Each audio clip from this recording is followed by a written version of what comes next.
All right. I forgot how much I love that intro that I made. We are back with Anime Odyssey. It has been a while. We were on hiatus because Dermy can't get his ass in gear and be here on time. Nah, I'm joking. Yeah, Welcome it's back true. to Anime Odyssey. Welcome back, everybody. We are glad to once again take a break from everything else and just talk some anime, but revamped a little bit. As you can see, panel's a little different. Things happen. Things were done. Decisions were made. Whoop, we lost Kenzo. We lost Kenzo. You see, we start up, we talk about changing the panel, and you're already scaring off the new guy. We had Kenzo. Kenzo will be back in a second. I think must just disconnect. Yeah. So obviously, Dermy and I are your regular panelists. We will be looking to build the panels to go along. But yes, here we get back. Kenzo is the first of our special guests that we will have rotating through here as we discuss various things, have a good time.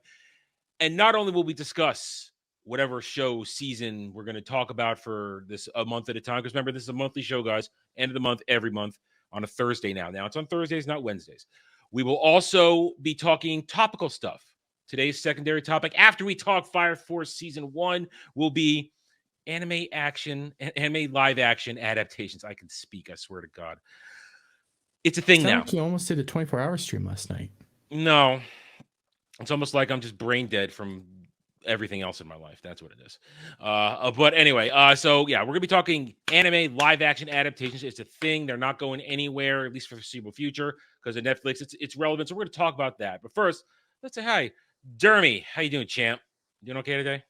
I'm alive. You You're know, alive. I made it 17 hours last night. Wanted to go the full 24, but out of nowhere, that brick wall came up and just smacked into me. And when you start using ground type moves on flying type Pokemon, when you know full well that that's not what they're that Even they're I know resistant that, to that. and I'm Yeah, ancient. when you start doing that kind of stuff, you know something bad's happening. And Yeah, I'm like a former VGC player, so yeah. All right. So, and we have our special guest this month, Kenzo, our good friend Kenzo, who makes many an intro and outro for many of the channels that we hang out on. Kenzo, welcome to the show. How you doing, dude? I'm doing very well. Yes, I am very stacked at the moment in terms of animations. I've got a lot to get through, but yeah, I'm having fun with it, man. It's So good. It's so mm, refreshing. I mean, anime is my go-to relaxation thing right now. When I'm done everything else and I want to calm down, time to calm down, get settled in for the end of the day, get sleepy, get drowsy, I'll throw on anime. I'm either plowing through whatever the current season is, or right now my go-to is One Piece. I'm going through Rizzo's log, Dermy. Now that you've seen it, how much more powerful is I Want to Live? Now that oh, you've 10 actually times seen more it, powerful. yeah. So much more powerful. I'll fully admit it. The Nami scene at the end of season 1, Mhm. that's strong, but that I no, listen. Help me. Robin's my girl. Robin's Oh, my girl. Yeah, she's my number one Straw Hat female. She's Mhm. yeah, out of all the ladies of One Piece, Robin is my number one. Uh, but yeah, I mean, Help Me is iconic, but I Want to Live is even more powerful at that point in the story. But we'll talk about that at some point. We're gonna get there. We're gonna get there.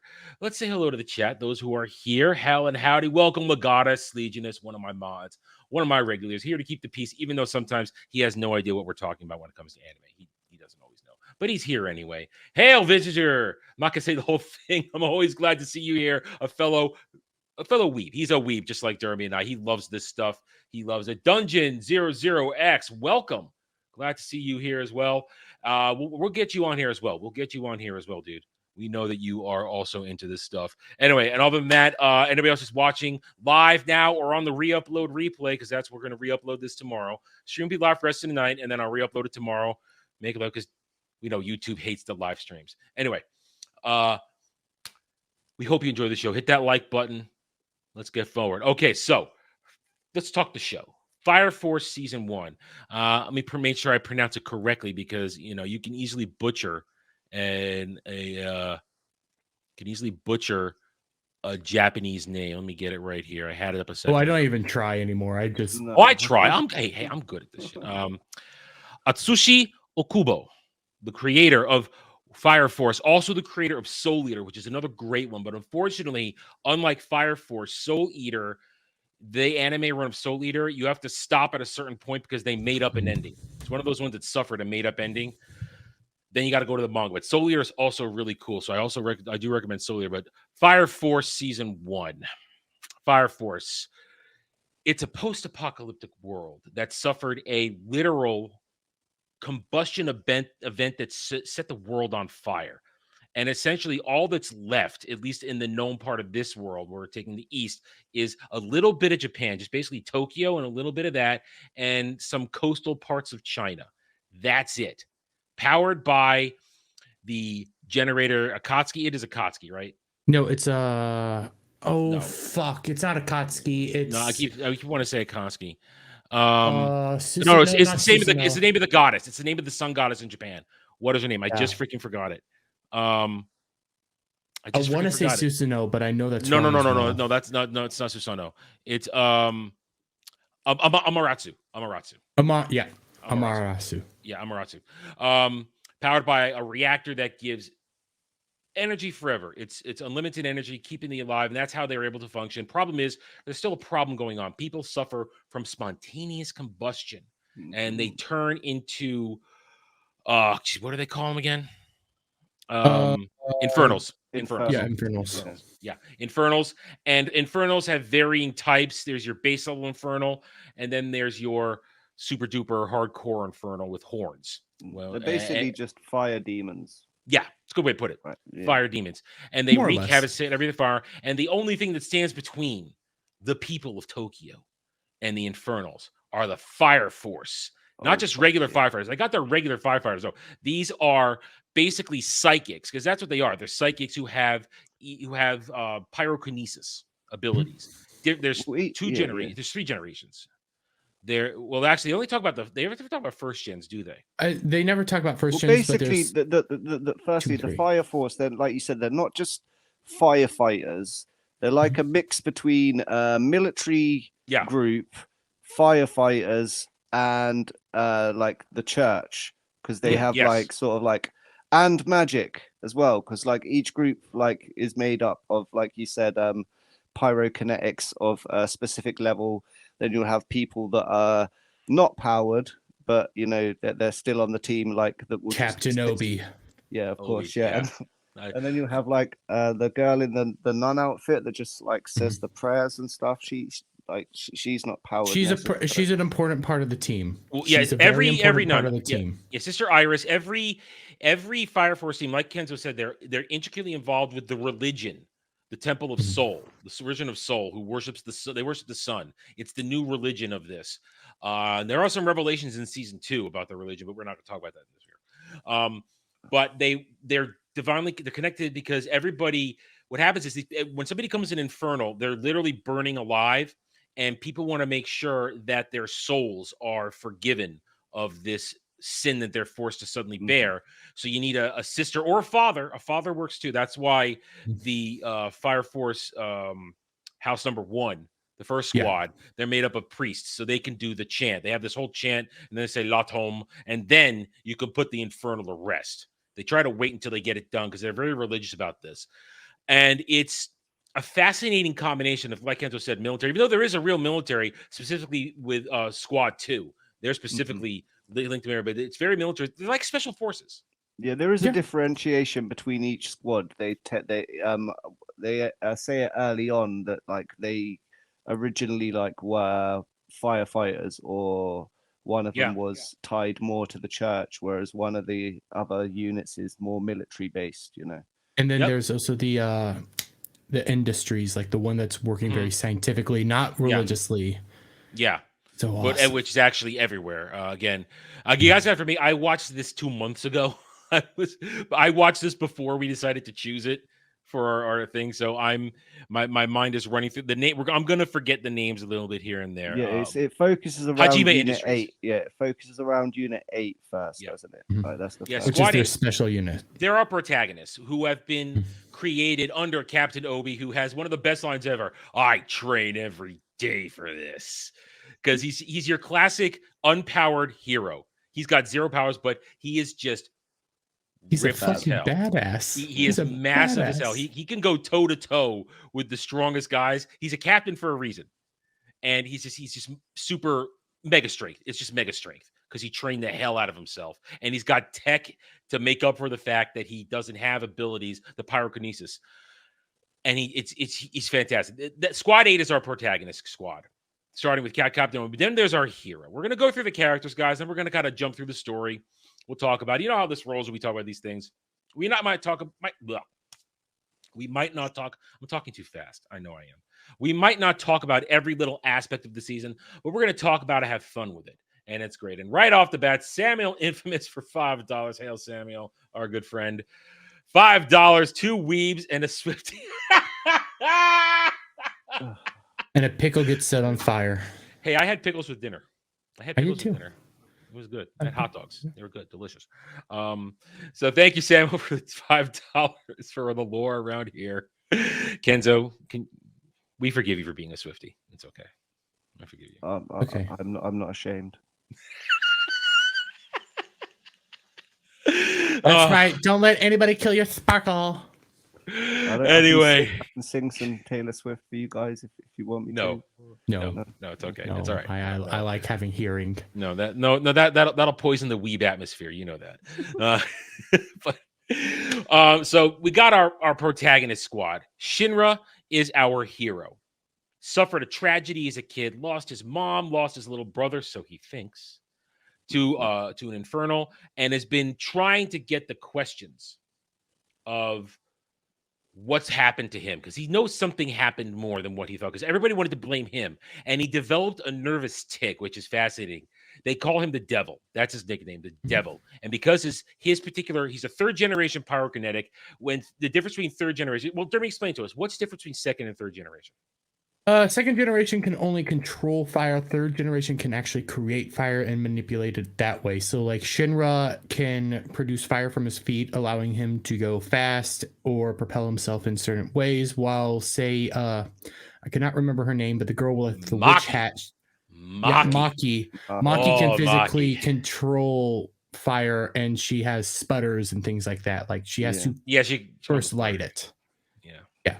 And it's so good. I'm gonna say right here, Maki, best girl. She's up there. She's up there. I like the lady from Unit 5. I like Tamaki.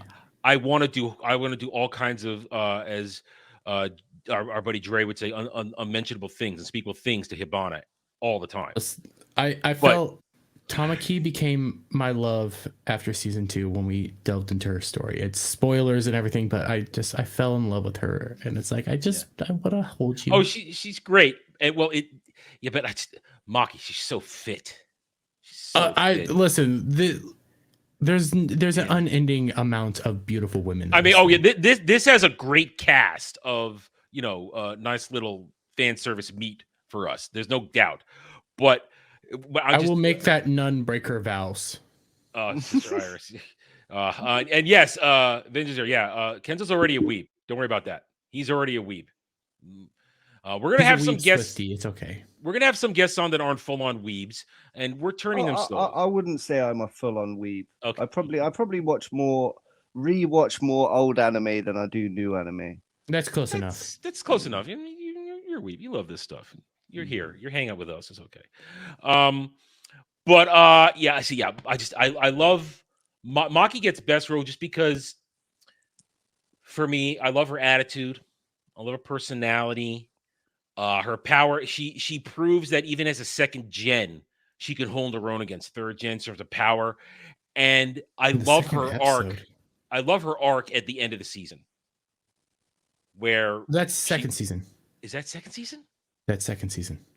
You're right. That's second season. Never mind. Sorry, got ahead of myself.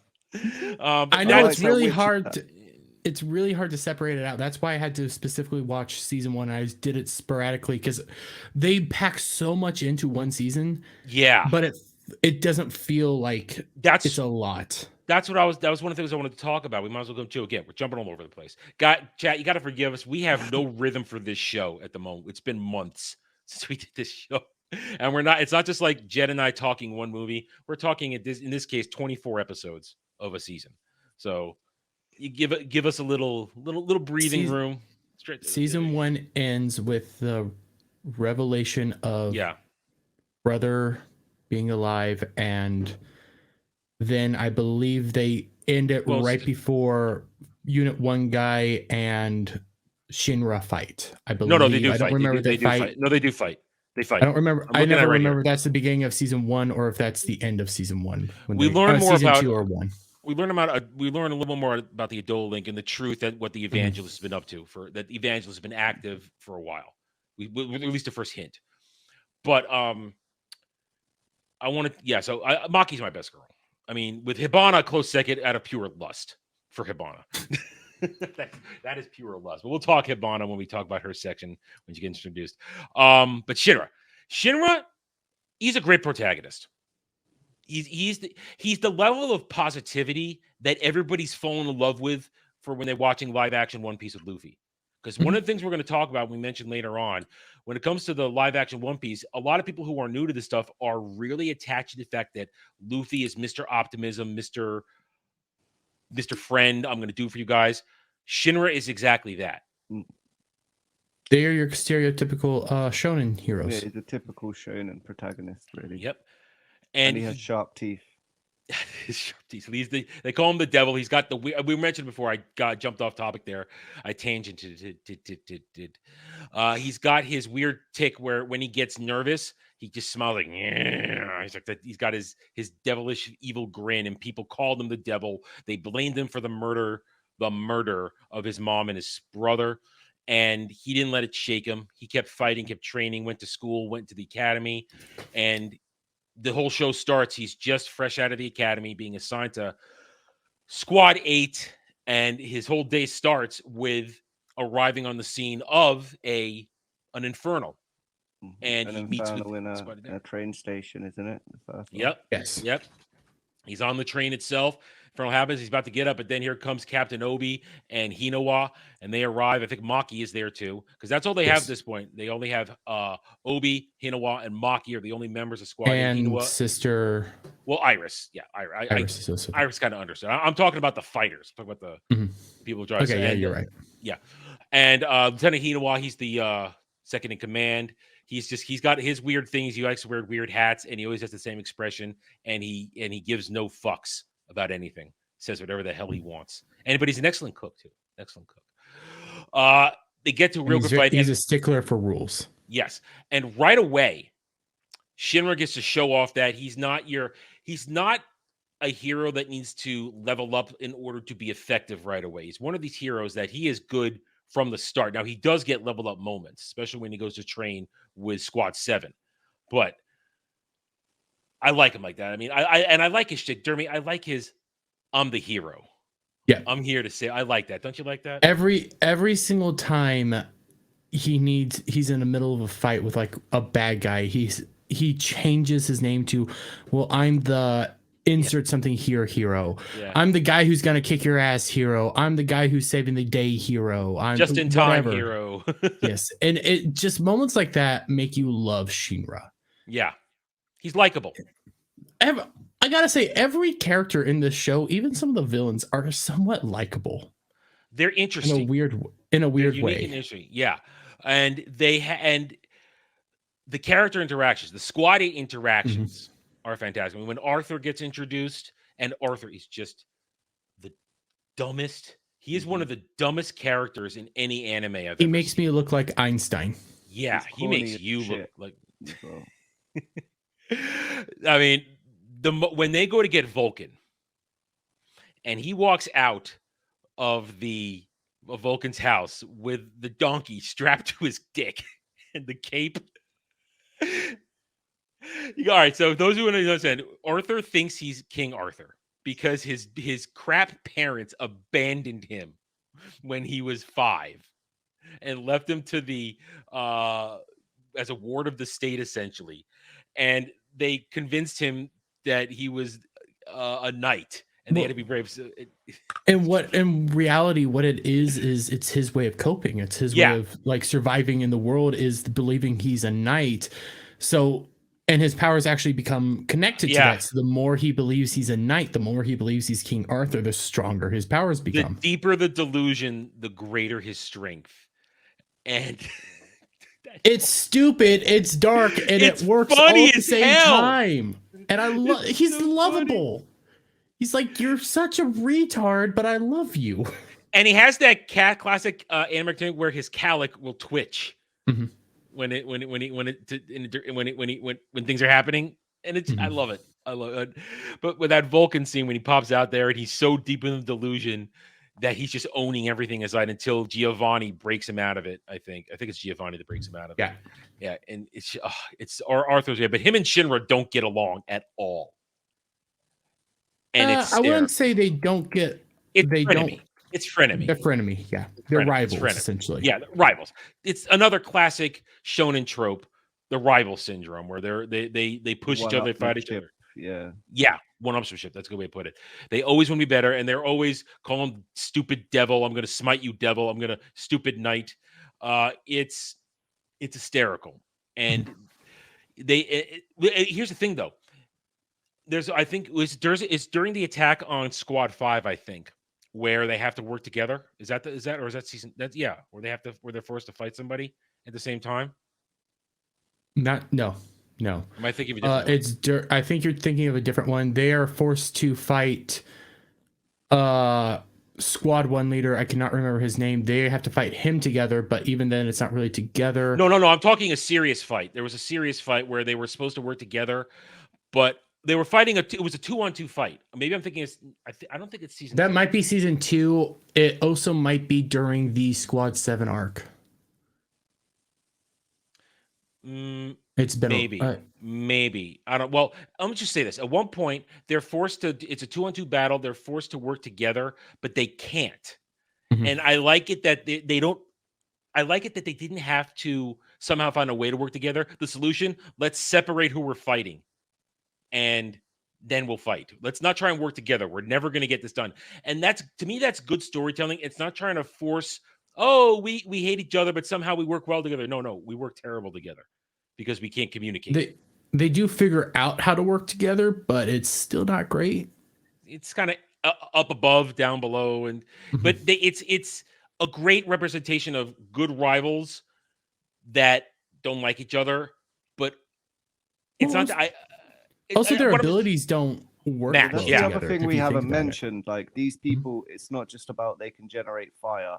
They all have kind of a unique kind of way that they generate fire, or like you said, that girl, the second generation one, she likes to make sputters, which are like little they're kind of alive fire with faces. They kind of and then you have then you have that other guy that's from Unit 1. Is it from Unit 1 that can turn fire into sound and freeze it, freeze it, second and then gen, and then the other lady has the her eyes turn into like blue flowers, and then she can put chemicals on Hibana. She puts chemicals on the flames, and then she can make them turn into different flower-looking fireworks. And the other guy from Squad 1, who he doesn't really get much screen time, but he can put flammable gas within gum, and he blows that up. You have Juggernaut. Squad 5. He's Squad 5. Squad 5. That I meant. You have Juggernaut, who makes missiles out of pure fire. Then you have second command guy who can literally. He uses guns, but he controls the sparks from the guns to change how his bullets. Yeah, he has Excalibur, which is a plasma sword, and that's a difference. They all have different abilities, and Kenzo's right. It makes it unique. And somebody in the chat mentioned, I think it was who was it? Hail Shaka Zulu. I see you in there. Hail Shaka Zulu. Welcome. I think it was Vinziger said they like I said, they're all unique. It's Vinziger said it.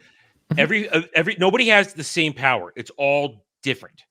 And you can also, most of their powers are also based on actual sciences, actual ideas of like thermal energy, thermal dynamics, what have you. And it's so cool. I don't remember if it's season 1 or season 2. And actually here, I'll go for the guy that I know is in this one. Leader of Squad 1 is a walking furnace. Yeah, Commander The Burns. hotter he gets, the stronger he becomes. Yeah. I mean, Commander Burns at this point, even though I've only seen the 2 seasons, I haven't read the manga. The eye patch, right? Yeah, Commander Burns.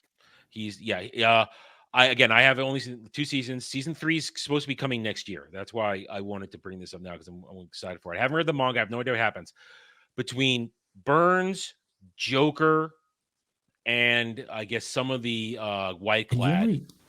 You only get Joker for a little bit this season. He leaves such an impact. Yeah, there are some in here who are the toughest of the tough, the big dogs, top tier, and Burns is one of them. Burns, or of course, God, I only remember his nickname, the captain of Squad 7.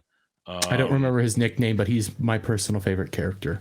He's the strongest character in the show, even because he's also the most unique character because he's both a Gen 2 and a Gen 3. Benimaru. Yeah, he's Gen 2 and Gen 3, so he can both control fire and make his own fire. And he has the, as they refer to it, he has the biggest fire power of anybody. He could take out an evolved Infernal, like the super demon Infernals. He can take those out all by himself. But there's already a ranking. By the end of season 1, there's already the rankings. Commander Burns, Benimaru, Joker, some of the White Clad. You know how strong they are. And even Shinra can be up there, but Shinra only gets there when his Odola Burst is active. And the Odola Burst is basically the most powerful thing in the universe, the Odola Flame. It's what powers Amaterasu. It's what makes certain people very special in the show, including Shinra and his brother's show. We can spoil that now. His brother is alive. The evangelists are after, isn't it? Yep, they're after the pilot lights. 8 Odola Bursts because they need that to light the world on fire again. And they build into like why they need it, how they need it, and everything like that in season 2. Don't want to spoil it because it gets really good. Like, yeah, I love Fire Force because it does what I love most about anime. It takes concepts of religion, science, all that, mixes it together, and then adds bugs from outer space. Well, we got bugs. I think that might be from season 2, but they add bugs. Well, no, the insects are in season 1, the infernal insects. But I think they start building on it in season 2, like how the bugs get introduced, and it's bugs from outer space. You have wacky, crazy themes here that shouldn't mix together, but do. Yes, Samuel. Amaterasu is a sun goddess, and they worship the sun in this show. Then that's what they call the super reactor that powers the entire city, remaining parts of Tokyo. But yeah, so everything about this runs well, and like you said earlier, Dermy, they pack so much into this because they're following the manga point for point, from what I understand. So there's no filler in this; it's just zip. That's why every 2-3 episodes are giant mini arcs. They just chug right along, but it flows seamlessly, doesn't it? Mm-hmm. It just goes really. When you start watching it, because season 1 and season 2, you can just watch together. It doesn't feel like there's a break. There's like a small break when season 2 starts up. You can feel like, hey, here's the lull. It's been a little. That's it. But that's it. Like for the most part, it just keeps going. That's why there was a small time skip while Shinra's recovering after the events of season 1. After they go into the underworld, and supposed to be covering season 1, lads. I know. I'm just. I'm trying to. We're trying. It's so hard. We got to keep it contained. But again, Shinra. To go back to the characters again, we're all over the place here. He's a great protagonist. It's easy to root for him. It's easy to root for everybody in Squad 8, and it's just fun. And the combat is outrageous. And right away, when Shinra takes out that first Infernal, you learn. Again, what does anime do really well? They tell you everything you need to know right away, especially about characters. You know Shinra's motivations right away. Find out the truth about what happened to my family. I want to be a hero. And what does a hero do? It saves people, makes people smile. I did like the animation style that they used on, like the flashback scenes where it went kind of abstract and you had like a sketchy drawn fire. and stuff like that. I really did. I liked the use of fire overall throughout the show. Really, like I really did dig the animation.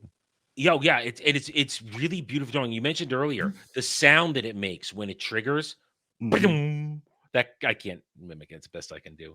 Yeah, there was a good use of sort of like fire sounds, like combustible, like combustion sounds, crackling sounds, and also like I mentioned, like the wind created by fire, and like the physics that they try to show, like by people's hair moving, and it was not just like flapping in the wind. They got the timing down, so it would sort of go slow and then fast, like. And even Arthur's Excalibur, it's lightsaber, snap hiss. I mean, it's just it's it's little things. It's all well done, good attention to detail. I think is the word we want there. The attention is great. You feel the when those fights are happening, you feel the impact of every blow move around, and you even get used to the bulky firefighter uniforms they wear. Their uniforms. At first, you think, "Man, how am I going to watch and do this?" And 3 episodes in, you don't notice it anymore. You're fine with it. It's okay. But so, well, let's try and run through what goes on here. You got the introductory stuff where you're getting introduced to Shiro, getting Shinra. I don't know where that came Essentially, from. the first 3 episodes are introducing characters to the world. Yeah. And then we get to the whole Squad 5 trying to. Well, here's the thing. We learned that Squad 8's purpose is to find out the secrets of the Evangelist. What's going on here? Well, they want to find out the secrets of what's causing human combustion. They believe that something within the Fire Force itself has the information, isn't willing to give it out, and might be actually behind it. Their special job is actually to investigate the Fire Force. Yeah, they're basically the Rat Squad, for lack of a better term. They're internal affairs for the Fire Force.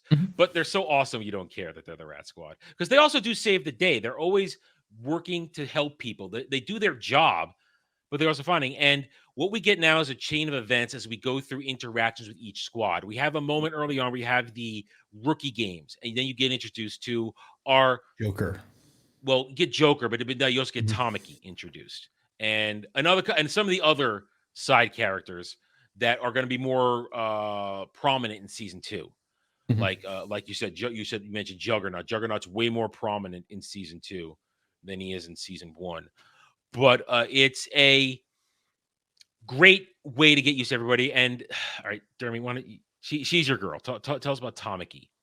Tell us about Tamaki. Can't talk too much, but Tamaki is your stereotypical kind of like super upbeat girl who gets drawn to like the strongest people. Like she cares about these people. She wants to do a good job. Also, she has a curse. I say a blessing. It's a blessing. Called the Lucky Lecher or something like that. The Lucky Lecher. Where means...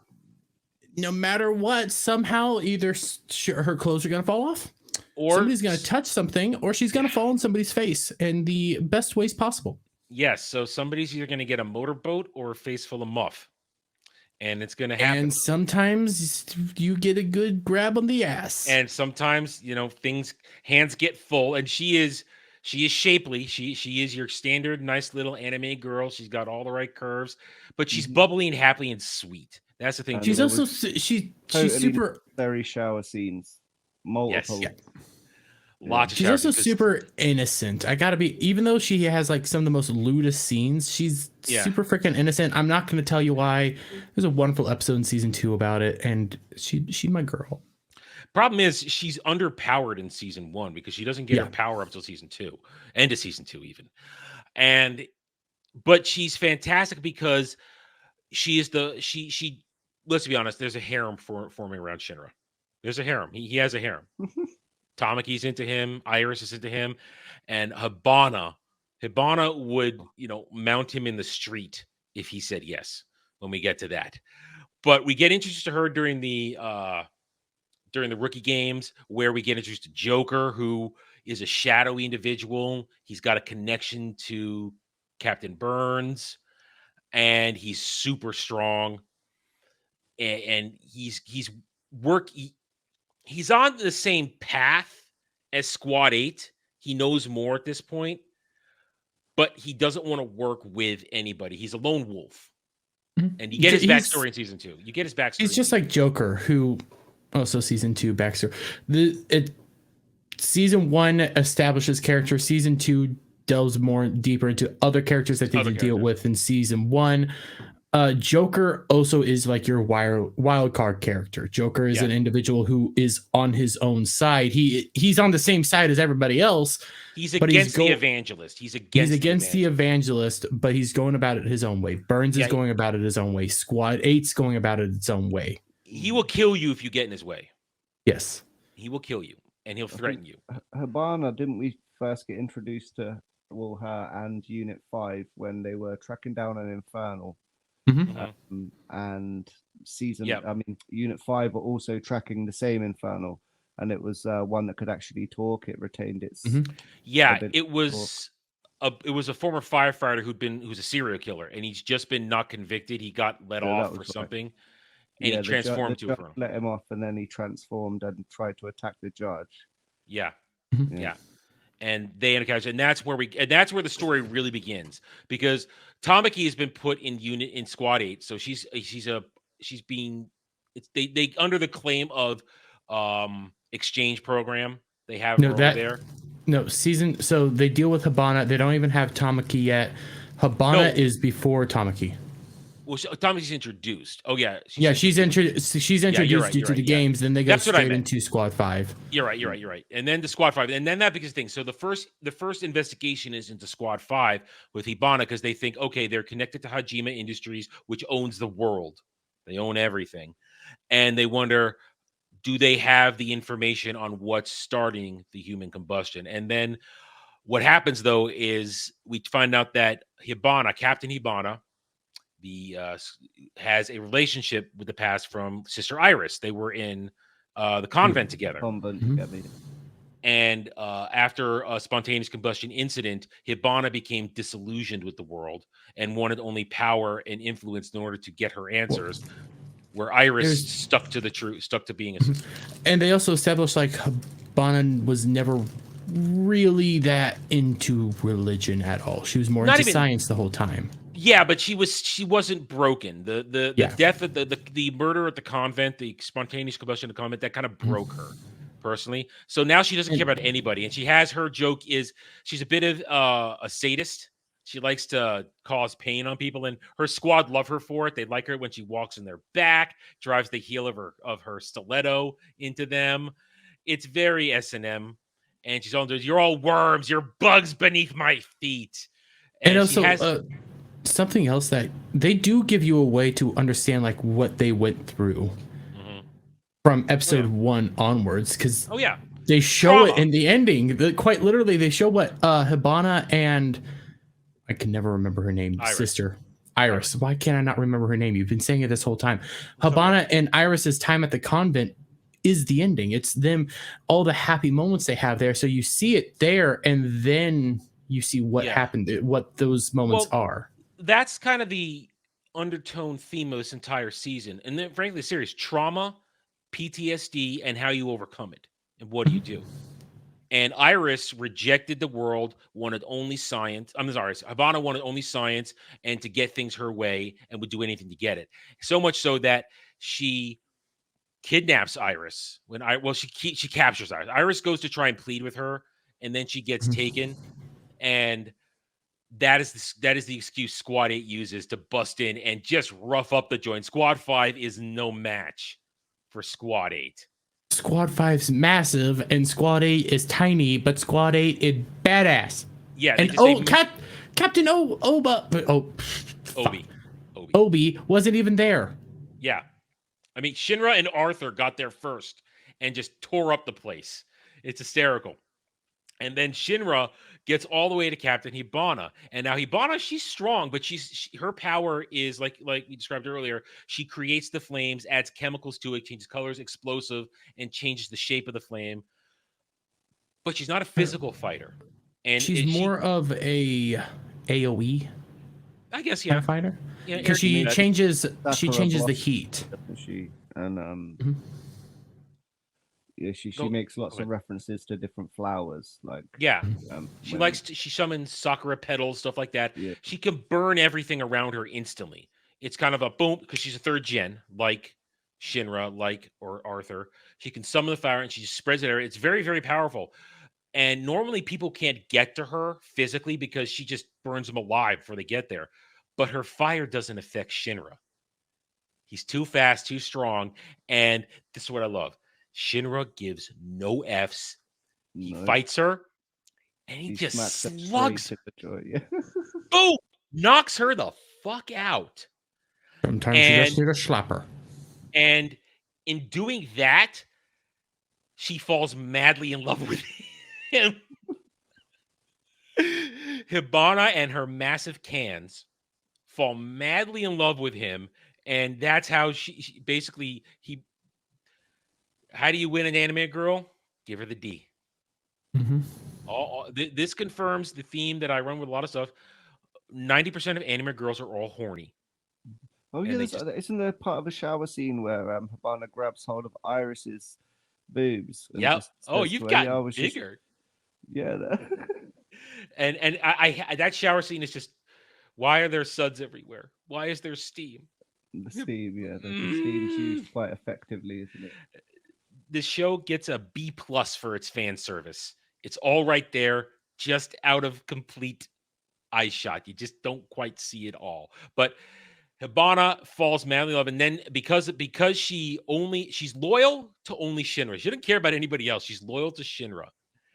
And she therefore will work with Squad 8. And suddenly now begins other squad captains and personalities gravitating to Squad 8, hanging out with them, building the team up. And it's great. I love this kind of stuff where you get the cool characters circulating, working together, the team, and she's constantly showing up there from now on, giving them information.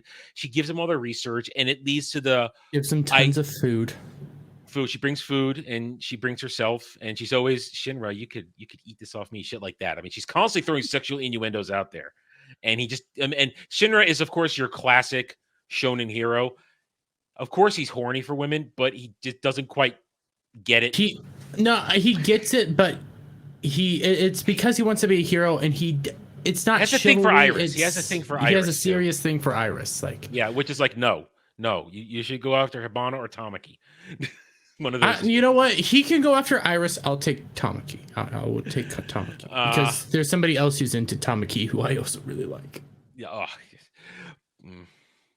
Poor Juggernaut. Big guy.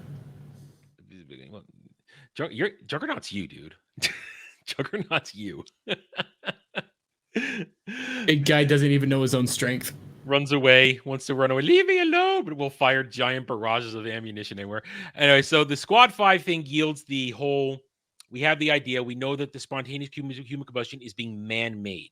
It's not. There is spontaneous, but there is there's something else out there also adding to it, and that leads us to the middle arc of this, where they now interact with Squad 1. And let's get right to it. Shinra knows that Captain Burns has his answers. Captain Burns is playing dumb. They do the whole exchange program. Shinra gets to go over there, and we meet the lieutenant. He knows Captain Burns is playing dumb because Captain Burns was there at the site of the fire where his mother and brother were killed. Yeah. And bottom line, we learned that this is now where we start hearing about the evangelists for the first time around here, and that there's the White Clad happening, because this is where we get the first sight of them, when we discover that one of the lieutenants in Squad 1, Lieutenant Rekka, is a psychopath. Major psychopath. Like, what the fuck? Insane. And he's using Tamaki, who thinks she's helping her senior. Not just helping her seniors, helping a guy who she was, I won't idolizes. Say in love with. She idolizes. Idolizes. Idolized all the uppers in Area 1. All of them. Burns, you just said his name, I always forget it. Star Guy. Rekka. Cold Dude, Rekka, Cold Dude, all of them. She idolizes these people. That's why she will do anything for them. And Rekka uses that. Of course, Rekka's insane. Now, this not only this arc is also a setup for a season 2 arc, but he's rounding up kids and using insects. We learned out that they're using the evangelist and the white clad are using insects that they put into people to create infernals. Bugs are evil. Kids, man. Yeah. It's horrific what they're doing, and they put it on one. And Tamaki doesn't know this, and she watched it and sees it happen, and she flips out. And then when she catches an ass whooping as well, doesn't she? Yeah, man, Rekka beats the shit out of her. Why do you think I was so happy? They made it so wonderful. What happens to him? And here we go. Now, what we get here is we get a One Piece help me moment. Tamaki's. Go ahead. Before we get there, they do a way of showing how sadistic and awful Rekka is as a. I don't even want to call him a human. He is a monster. He is a vile creature, because they don't outright show you him burning up kids. They tell you he burnt up kids, but you don't need to see it because he burns up a mother of the kids, and then he goes to a kid who comes back in season 2, and you see what he does. That's all you need to know how vile this guy is. That's that kid's mental. He does burn a kid, Dummy. He puts one. It's episode 8. He puts one of the infernal insects on the kid after the mother. The kid. Well, yeah, but up, but then you find out the kid doesn't actually burn. You find out that he is actually a pirate. And he comes back in the second season. He has a whole arc. Pilot light. Yeah, he said. He's got a whole arc. Time, and I'm not going to give up now because I found the pilot light, and he turns to. And Tamaki tries to save it, and like Kenzo said, gets the living shit beat out of by Rekka. Saying all the while going, "You were supposed to help me. You were here to help me. Why aren't you help me, Tamaki?" Going boom, boom, and she is beat. You were supposed to take the fall for me. You were supposed to do all this for me. You were supposed to be the bad guy for me, and he's just. And now you must die. And you have her internal monologue in this. Why is this happening? I can't stop this.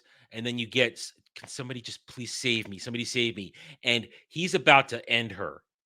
And then during this, Shinra was around. Shinra heard what's going on. And then out of nowhere. No, his Adola burst activated. Well, the link. He had an Adola link happen. Yeah.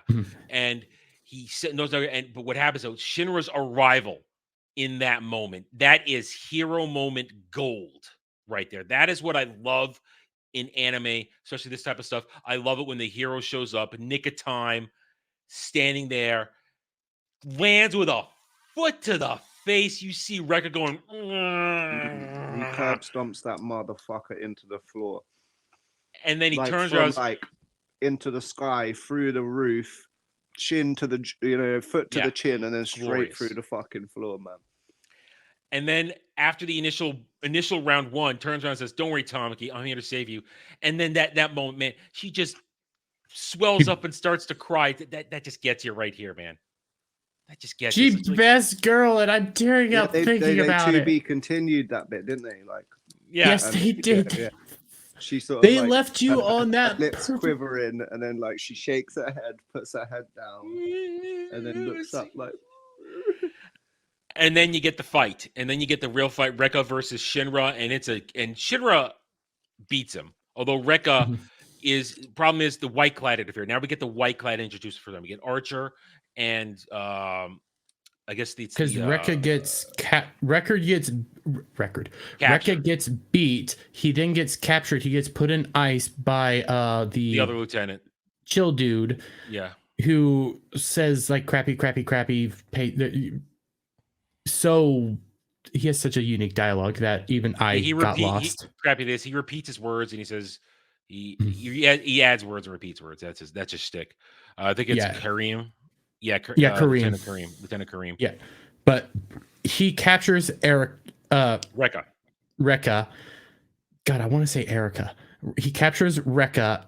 Rekka, I believe, also took off one of the arms of his partners. The other lieutenant. The arm got shot. Yeah, took off an arm. Or I think I think Archer takes off his arm. Okay, Archer takes off his arm, but Archer, while Rekka's captured, shot through the heart.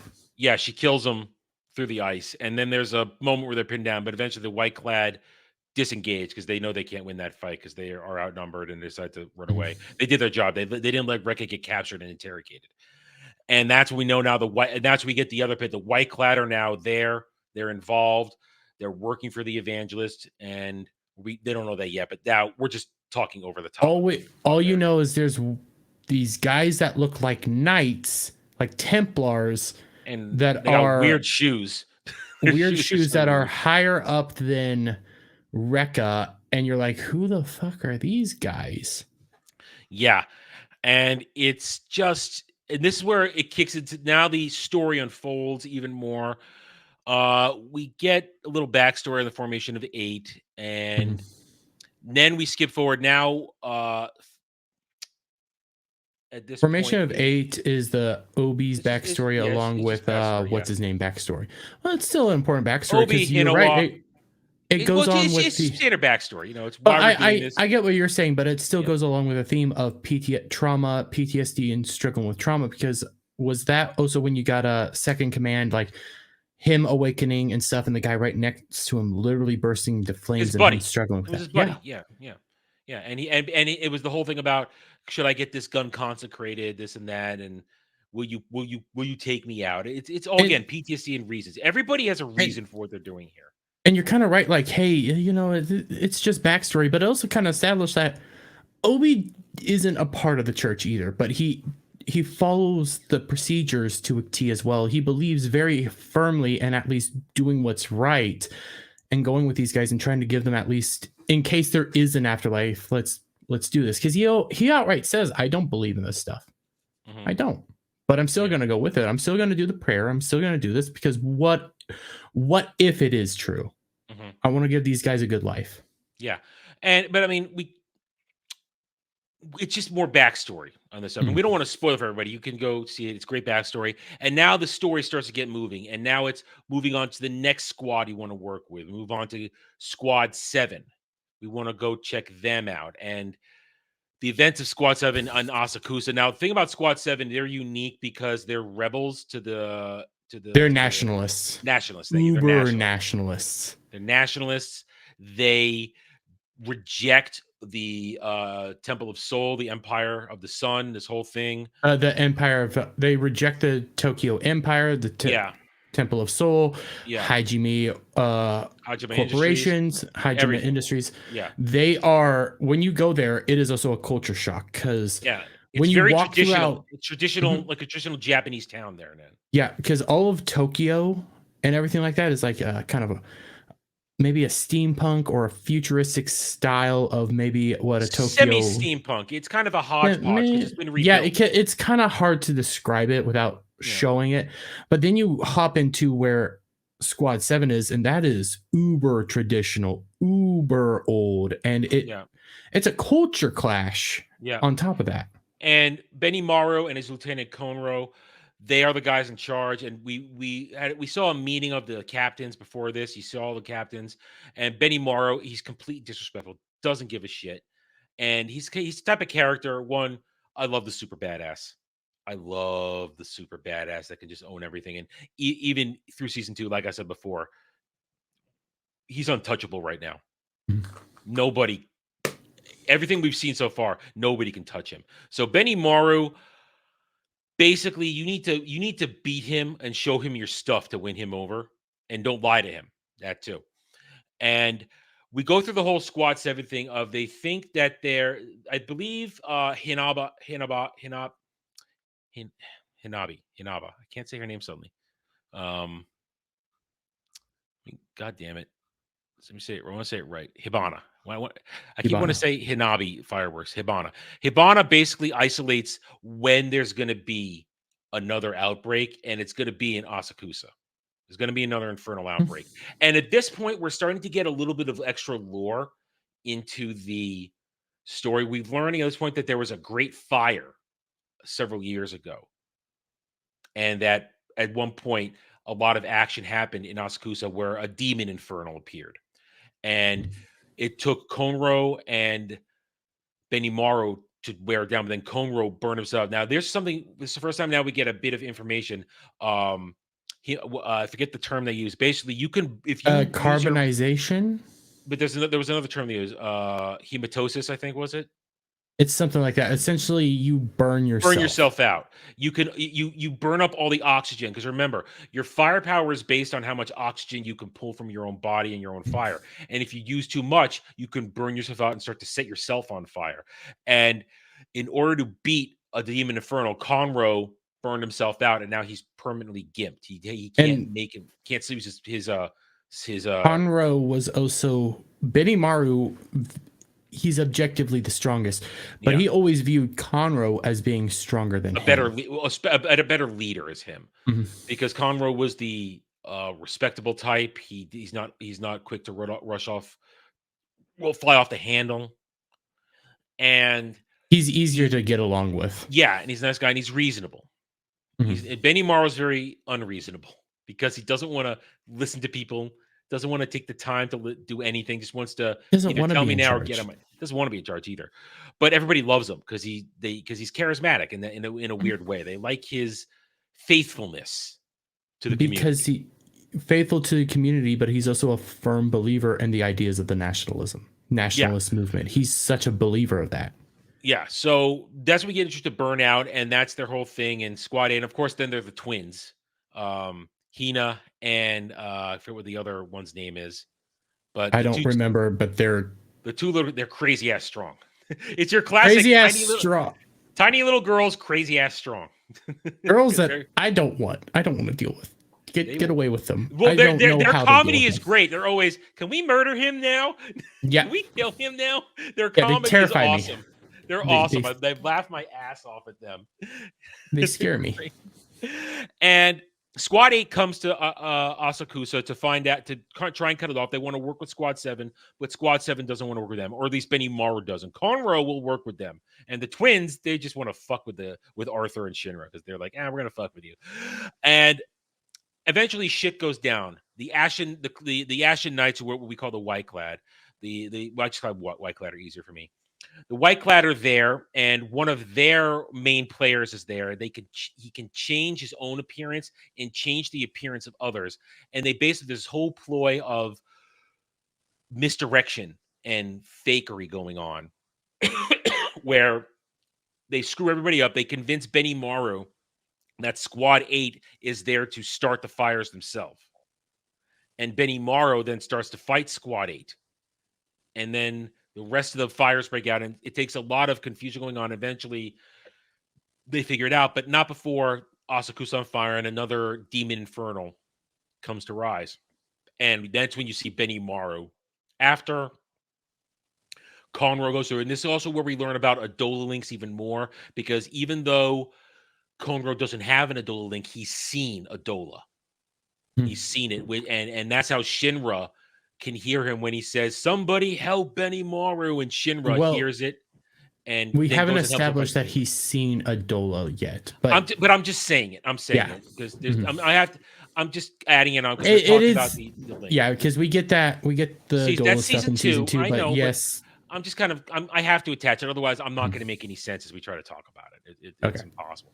And because Benimaru is beating the demon. He beats the crap out of his special ability where he summons giant mops lit on fire, uses them as missiles, and he gets up there. Problem is, though, I think someone else I think it's Archer or somebody else are going to try and take out Benimaru during that, and Conroe calls for help, and Shinra, the hero, hears it, and the hero shows up and is able to deflect the attack so that Benimaru can finish the job and take out and he uses Conroe's special technique.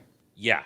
The crescent red moon something or other, red moon something. I think it was a scarlet or violet something moon. Red moon. No, it's scarlet moon. Maybe it's scarlet. It's red. It was variation of red moon. Yeah. But he does it and they win, and that's when then Squad 7 accepts Squad 8. They're ready to help them out, and again now the teams are coming together. And then we move on, and guys, we're gonna kind of gloss over this because we're not gonna tell you the whole thing. In a sense, we're very leading up. We get one more crew member. We get Vulcan, who is an engineer genius. We get Licht, who is he's got his own agenda, very much his own agenda. Can't really say it all because that's, again, season 2, where we really get everything behind Licht. You kind of start on Licht, you have seen before dealing with Joker. He works with Joker. Yeah, and he makes sure that he gets to work in Squad, or he's put in Squad 8 as a spy of sorts. But the whole time coming, you get Vulcan, who has history with Hajime Industries, who helped build the Amaterasu, because Giovanni, a former captain of the Fire Force, but actually is a white clad. From what they know, he is a captain. He comes during in, the Vulcan thing. Yeah, it's during the Vulcan incident where it's revealed. And Giovanni walks around wearing a. Trying to think what it is. It's a it's the plague mask. Plague mask. Yeah, he has a plague mask outfit. We don't actually know what Giovanni looks like. We know he does. We know he's got in this part right now. In this part here, during the Vulcan fight, he's got mechanical parts. He's done work on himself, and later on in the underworld, he's done bio work on himself. He's become insectoid in the underworld fight, and basically everybody's trying to convince Vulcan. They send Shinra, Iris, and Arthur to try and get him, because Vulcan hates everything related to the Empire, the Church, and the Fire Force. Eventually, they win him over. It also turns out that a hot ginger that was working for Vulcan is his girlfriend. His would-be girlfriend. Would-be girlfriend was a plant by the White Clad, because she's broken too. She's a third gen. Her third gen ability is basically giant octopus tentacles. She can whip me. And she's hot too, but she's broken because Giovanni has a serious mind fuck on her. And they eventually get Vulcan. He decides to join. Vulcan's got a weird thing about animals and wanting to restore animals to the world. And he likes to put a rock and roll theme on all kinds of stuff, make it look mean. It's funny. So Vulcan's a great character too. Comes up with inventions that they all use. Really outfits Obi from this point on with a lot of extra stuff. And eventually now the mission leads everybody to someplace called the Underworld. And it's during the events of Vulcan where we meet the leader of the White Clad, Sho, this tiny little albino dude who has a sword, who apparently can appear and reappear out of nowhere. He superheats time. He manipulates time by superheating the universe and expanding and controlling. Yeah, really, it gets very really complicated. That is so freaking super physics right there, but that's what it is. And that's when we realize that that's Shinra's brother. Shinra sees him like, Sho, you're alive. And of course, Sho doesn't remember him. It's this whole thing. They barely escape alive because Shinra does get an upgrade. Shinra gets an upgrade. This is when he goes to train with. After this, they go to train with. No, after this, I don't think they begin training because they don't start training till season 2. No, they do it. No, that's a second training. There's first training. Okay. Season 1 gets first training. Second season is the push beyond your limits training, to quote Black Clover. Push beyond your limits. That's at the end of season 2, where they do that. But they get first training, basically learn to fight better, because they realize they're getting their asses kicked. Because now they go to the Underworld. They discover that the White Clad are coming out of a place. Basically, it's the old Tokyo subway system and tunnel system. And we get a... You gotta see I want to say Evangelion, but I know that's wrong. Evangelist. You get a shot of the Evangelist eventually, yeah. Basically, what you do now is in the Underworld, you get your classic one-on-one matchups. Everybody has a great fight. Our characters, great stuff. We get Vulcan saves his would-be girlfriend, or at least gets her out of Giovanni's grasp. Giovanni escapes after a really good fight. Tamaki wins her fight against a character they call Assault by basically flashing him. He can't take it. And then she beats him with a... Yeah. I believe you also now get to see Archer at full power. You then also get to see... Well, Hinawa takes out Archer. That's a really good ranged battle. It's really cool. A lot of great fights happen. We do them in Justice. Before... What's her name? I'm calling her son because that's what she is. Before the sun shows up, you see there's not just Sho, who's like the leader of the White Cloaks. There's other people crazy there too. Bitch. Yeah, you get Crazy Electric Bitch and her partner. Yeah, you don't really know her partner yet. He doesn't do much. Well, you just see they are introduced. What's her? I want to get. I always remember her name. I can never remember, but I know she deals with electricity. Yeah, I know. Hang on. Let me go to the character list. And they show her power dealing with electricity. Oh, she's insane. Well, yeah. Problem is, she was there during the whole Asakusa incident, and we learned that she can manipulate people's minds. But Arthur, with his plasma, disrupts her. So Arthur is her natural enemy. So she can't fight him. Let me go down. No, Hajime. Actually, Haume. Haume is an evil little bitch. She gets only worse. I mean, everybody in the white clad and in the Knights of Flame, a lot of them are evil. I would say half of them are pure evil. The other half of them are maybe their intentions are chicks from season 2, pure evil. Yeah. I would say like Archer, Show, and then the guy paired up with Hajime. The protectors of Adola bursts are the two protect. You have 3 protectors in total. Each one. Right now, there's only 2 protectors. There's only 2. There's Archer and dude with the blindfold. Giant black dude, blindfold black dude. Those 2, honestly, they're not evil. They're just doing their job. Yeah. Show isn't evil. He's brainwashed. Everybody else is evil. Yeah, Haume, the shape changing dude, the Mirage dude. They're all evil, and the chick from next season. Oh man, the chick. I say chicks because her protector. Oh well, yeah, the zombie chick. Yeah, she's those 2 are just pure evil. Yeah, it's fantastic. These are the kind of characters you love to hate because you want to see them get taken down. Giovanni, you want to see him get taken down. You want to see Haumea get taken because Haumea is just chaotic evil.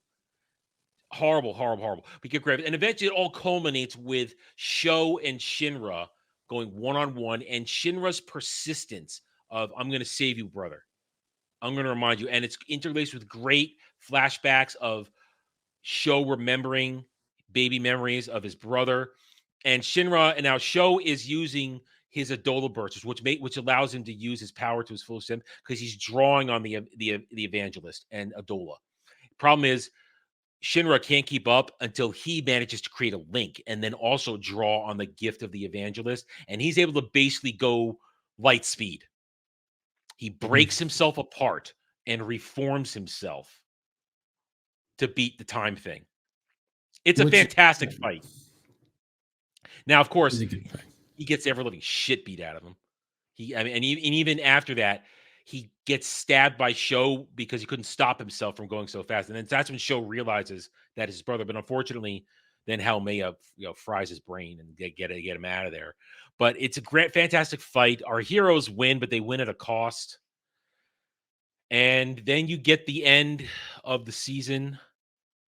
Shinra is in the hospital recovering. We meet the squad, the captain of Squad 3, the healing squad.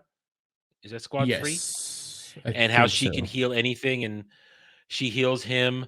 And then we get the confrontation between Captain Burns and Shinra, where we learn the truth. The evangelist has been working for a long time. It was the evangelist who caused the fire at Shinra's home, turned Shinra's mother into a demon infernal. And because Shinra's mother retained her sense of self, she pulls her horns over her eyes to blind herself, and then protected both her children. And unfortunately, or was told by the evangelist, or I think it was Haumea was there. We learned later Haumea was there, and so was her dude. That I think bring your child and protect your child. I mean, his mother is there. She's I think his mother chose to do it, because from my understanding, to protect Sho. Yeah, she did it to protect Sho and her son. They essentially decided, hey, we're going to be... She kept her sense of self long enough to basically fight. She still has it. She's still alive. She's still out there. She's still alive. She's still out there. That goes into season 2. Because you see her... Back in season 3. You see her when... Yeah, I didn't get that far. It's okay. It's perfectly fine, buddy. You see her in the Adola, almost hugging Shinra at one point. When he's in the Adola and he sees the evangelist, who is just this giant floating robed person. I don't remember if it's season I don't remember if it's season 1 or season 2, but you actually do end up seeing the mom come out in demon form to protect also Shinra. Yeah, you do. She protects Shinra. That's why you know she still has her flashback. Yeah, you know, she says, Shinra, don't look at me, and that's a memory, and it's true. Point is, we learn the truth of what's going on. The evangelist is behind everything. They want to create another worldwide combustion event, and they need Adola bursts, and that's kind of where the season ends. And we hodgepodge it, but we don't want to ruin everything for somebody who hasn't watched it yet. And Kenzo still needs to finish it. He got halfway through, but there it is. Fire Force season 1. Season 2 picks up right out of the gate. It only gets more intense. The fights get crazier. The characters get more interesting. New characters created, introduced. We mentioned one chick, another Adola burst chick in season 2 gets introduced. She's nuts. You get a return of little kid that got turned into a pilot light. I'm just gonna say his protector. He's the only dude that has decent smoke powers. It's Ash. It's not smoke. It's Ash. Is it Ash or is it smoke? It's Ash. It's Ash. His powers are badass. He's a psycho motherfucker too. He's an insane motherfucker. Yeah. Yeah. He's chaotic neutral, I would say. Oh, I'd say he's neutral evil. He wants to do bad things to people. But he also wants to protect. No, he doesn't want to protect. Well, he wants to protect. Because we'll talk about it when we get there. Okay. An abusive relationship. How about that? It's very abusive. I posted some GIFs on your Twitter thread if you want to bring them up. All right. Jeremy, why don't you share those? Yes, I got characters on the show. Oh, yes, I will pull them up. So there it is. Fire Force season 1. I put it in the chat. I'll go in the private chat. In the private chat. I'm pulling them up to show everybody. You know, I'm doing good. Do your job. Do some. I am doing. I'm fine. Shut the fuck up. Okay, share my screen. So here is a lovely Hibana. Hibana and her dude. Oh man, she's beautiful. That's a beautiful character. There's Tamaki. I will say that those uniforms, in terms of art style, I think it was quite effective having the luminous hoops showing up in some of the scenes. Like, I think that was quite good. Here's our Shinra. Here's our boy Shinra. We talked about his thing. When he gets nervous, he smiles. He conquers that as he goes farther on, though. Oh, this is from season 2. This is season 1. Say that. No, this is season 1 because that's where he learns to trigger to go faster. It's season 1 training. I told you the training in season 1.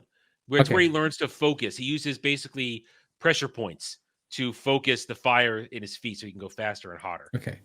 Here's Sister Iris. Sister Iris. Here's Arthur with his Excalibur. Joker. So much more in season 2. And Captain Burns. It's Powerhouse. hard to have. Listen, Tamaki is my girl. I love. We also did see. There was I believe was the calendar joke in season 1 or season 2? I'm not sure. There's a calendar joke. There's a calendar skit. I think it's season 2. I think it's season 2 because it's post. Right. Yeah, because they mentioned it because Rekka's not there. So yeah, there's a calendar joke in season 2, which. There's plenty of cheesecake in here, but they show off the beefcake in season 2. They show off the beefcake as well, and it's funny. I remember it's that. Funny as shit. It's just funny. That's season 2. Yeah, it's again the humor in the show is outstanding. I saw point. Poor Mr. Burns. It's on point. Poor Captain Burns. The humor is on point. It's fun. It's exciting. The characters are great. The action is top notch. The music is kick ass. They use a lot of metal in this show. I love it when they use metal. And I recommend this show. Watch seasons 1 and 2. Season 3 is coming on. If you can't wait, go read the manga. It's done. I believe it's done. I believe it's completed. Pretty sure. Let me look. I haven't looked. It's not on the Shonen Jump app because this is not distributed I'm just by looking. Shonen Jump. Yeah. Manga. I believe. Yeah, the manga is completed. 34 volumes. It's done. You can read it in its entirety if you want to. So it ran from September 2015 to February 2022. So it just ended last year. It just ended, which is great, which means they're just going to keep making the show. And they're not going to, they don't have to wait for anything. They can just go. I think there's probably 4 seasons going to be in total. That's my guess. Probably 4 seasons. Well, I haven't read it, so I can't give you a idea. I'm just feeling a guess. But I love it. This is a great show. I'm looking forward to season 3. I think it's supposed to drop this in 2024, and it's a lot of fun. All right, now, in the past, we'd be done talking. Right now, we say, hey, farewell, say your about pimp our shit. Go. No. We want to do more on the show now than just talk about it. Talk about whatever series we're gonna focus on for the month. We want to talk about what's in the news. Sometimes, if we have the time, we'll talk about current season episodes. I'm the only one watching current season right now of anything, so I figured I wasn't gonna go that route this year or this month. I'm not even done yet. I've only watched like 3 shows, and 2 of them were carryovers. I'm deep into One Piece. I just finished Fish. Well, you're essentially watching it for the first time, so I don't see this ending anytime soon. Where are you right now? Starting Big Mama. Ooh, Whole Cake 47. Island.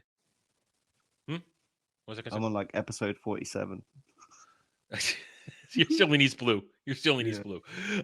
Yeah, you're starting Whole Cake Island. Whole Cake Island. Shit goes down there. I can tell you, I think it was Monday or Tuesday, Professor Savage Dad was in the middle of prison. He's in the chat. Yeah, Professor Savage Dad's in the middle of the prison right now. Oh, Impel Down. All right, yeah. I'm just kind of slowly meandering through Thriller Bark right now. I'm meandering through it. I'm not in any rush. I know what happens. I'll watch a couple episodes every other night. I want this. This is my thing I'm going to watch in the evening for a while now. Guaranteed entertainment. But I'm the so it's fair to say I'm the only one watching current season. I'm watching last season. I'm watching the summer season from Japan. I can say Jobless Reincarnation season 2 was good. I can't wait for part 2. I believe season 2 part 2 is going to be in the spring.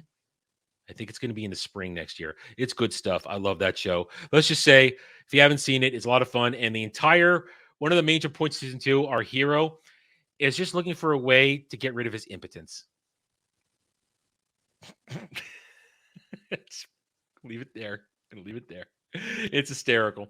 A lot of other stuff. I haven't gone to Bungo Stray Dogs season 5 part 2 yet. Haven't gotten to that yet. A lot of good stuff though. Having fun. But we're going to talk about this now. So we've mentioned it. One Piece. One Piece has become, well, in our weeb world, it was already mainstream weeb. It's One Piece. It's been going for over 20 years. It is one of the most successful franchises of all time. Whenever I want to show trends on Google Trends, I'll put up One Piece in comparison. Never deviates. Constant. People are always interested in One Piece around the world. But there's a stigma to One Piece, or at least some people consider a stigma. Me, I say it's just a lot of good fun. Its size. I mean, Dermy, 1,000+ chapters, 1,000+ episodes. A lot of people go, what are you doing? Well, okay, wait. Not a lot of people are like me who view that 1,000+ episodes and say, I'm going to do it. And we'll be able to just turn it on and watch it nonstop. Oh, I do Not that. A lot of people are like me. Oh yeah, I'm like you. I have a. Go ahead. Sorry, Adam. Go ahead. No, go ahead. No, go ahead. I have a 10-year-old son. And even prior, like when they were 8 years old, like before fucking this One Piece come out and it become a bit more mainstream, him and his pals, they're more into anime than they are like Marvel or any sort of current day cartoons. And One Piece in particular is what they all play. And there's Roblox lobbies of like these little One Piece games that they play, and that's all they want to do, man. Like, seriously? Yeah. That's what they play. Like they go around collecting fruits and and battling people and stuff. But like obviously someone's made them, but there's loads of different ones. Like, and it is One Piece more than the other ones. I caught him playing a sort of Dragon Ball based one that someone had made once, but mainly One Piece that him and his mates are into. And this was before the live action show come out, but they did enjoy the live action show. But I think that normies and people that were not into anime really liked the One Piece live action. Yeah. I had like mums in the playground before school talking about it, like saying, "Oh yeah, have you seen that One Piece show?" And that's where we're going with this. We're going to talk this out. So, thanks to there have been many attempts over the years for anime live action adaptation.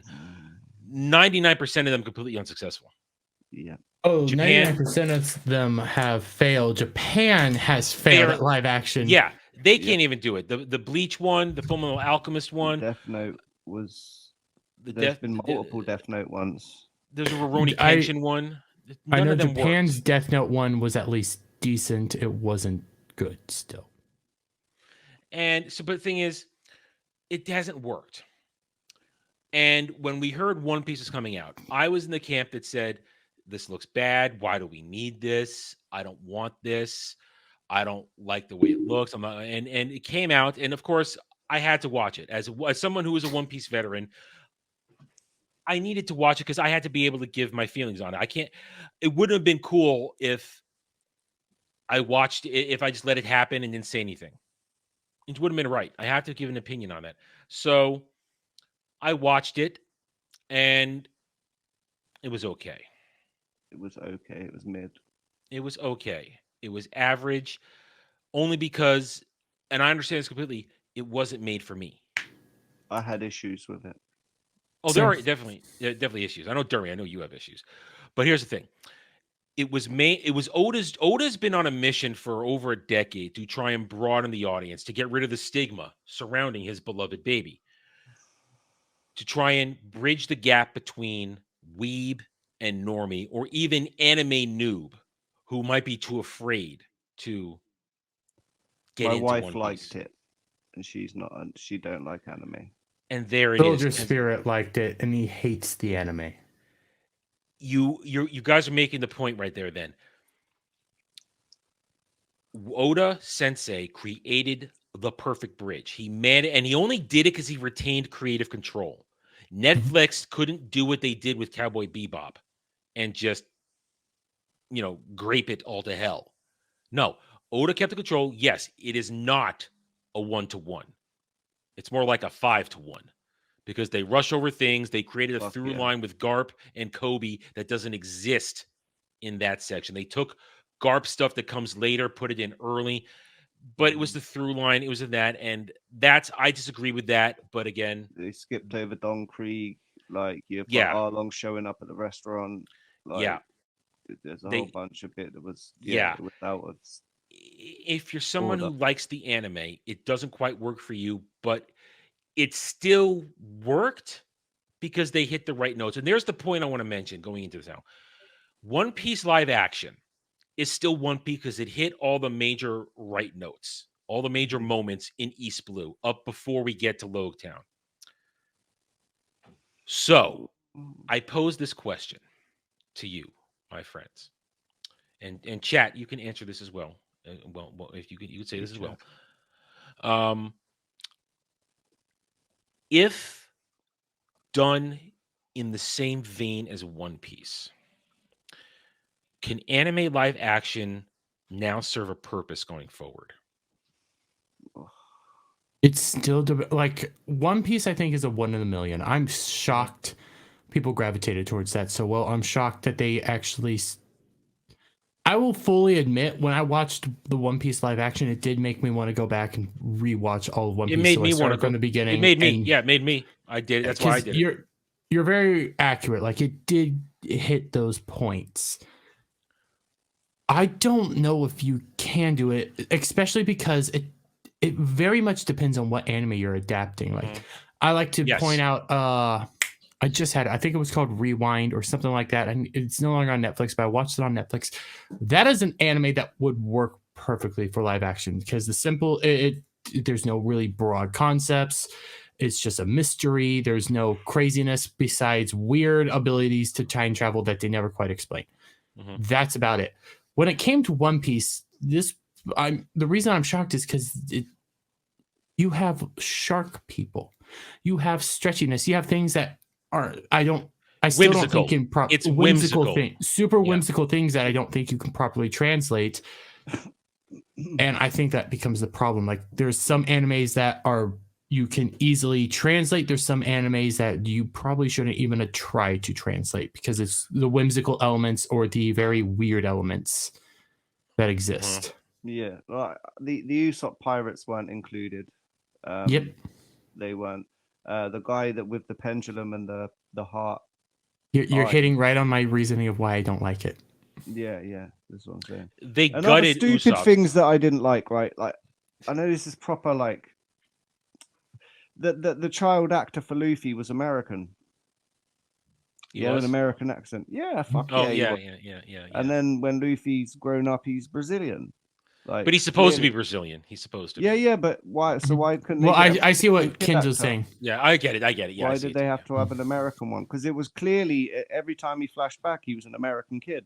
And I was like, well, what the and it really did, it just took me out of it, man. And I know that's proper, like, a stupid thing, but just stupid shit like that annoys me. Why couldn't they? There's nothing they wrong could with argue, oh, well, he was the best actor, but he's not the best actor because he's got the wrong fucking accent. Like, what the fuck? I'm sure they could have found a Brazilian actor that you're not wrong. Yeah. You're not wrong. And I know that's a proper stupid little nitpick, yeah, but it's a perfect nitpick. That's one of my big criticisms and one of the reasons why, yes, when I'm critiquing like One Piece, it feels like I'm nitpicking the whole thing. Stupid little things like Sanji's accent fucking done my head in. Yeah, like, you're gonna get a British guy that sounds like a. Well, he's supposed to be a French guy. Well, yes, not South African. But so here's the thing, though. When you're a fan of something, you know something well, we're gonna nitpick it, but it served its purpose. Like I said, his wife's into it. We're hearing a lot of people in our sphere who are not weebs, who are into it. Gary from Nerdrotic is head over heels in love with it. Now, to his credit, Gary is going to watch the anime. He's going to give it a try, to Gary's credit. He's not going to, and he's going to hopefully then be a little more knowledgeable about certain things. I mean, he's not really into anime as much, though. He likes a couple of things. Yeah, he's not a super to be fair, he has been dipping into anime more and more, especially after last year, not this past year, but last year when he went to Matsuri. He saw anime culture. He saw some of the dark sides of anime culture, but he's at least seen it and he understands that this is thriving. Also, think Gary has it. Go ahead. I was going to say, like, to answer your question that you actually asked, in terms of my sort of two favorite animes were like Hokuto no Ken, Fist of the North Star, and Dragon Ball. They tried to adapt them into live action Western, and they were both absolutely fucking garbage. Fist of the North Star live action adaptation is like forgettable, and Dragon Ball Evolution, I don't even want to speak about. We don't talk about that. My other favorite is Gundam, and that is lined up to have a live action adaptation. It's coming. And going in terms of what they did to the other two that I love, I do not have fucking high hopes for it. And Jeremy, man, we're gonna watch it. I look into it every month. I look into the updates. This is one of the many reasons I am thankful for the writers' strike and the actors' strike, is because it went on a major hiatus. There's been no information before, Dami, and I think we both said that I expect that the look of the Gundam suit, like the mobile suits, will be probably spot on. But in terms of story and the characters, I don't know if I'm going to like them.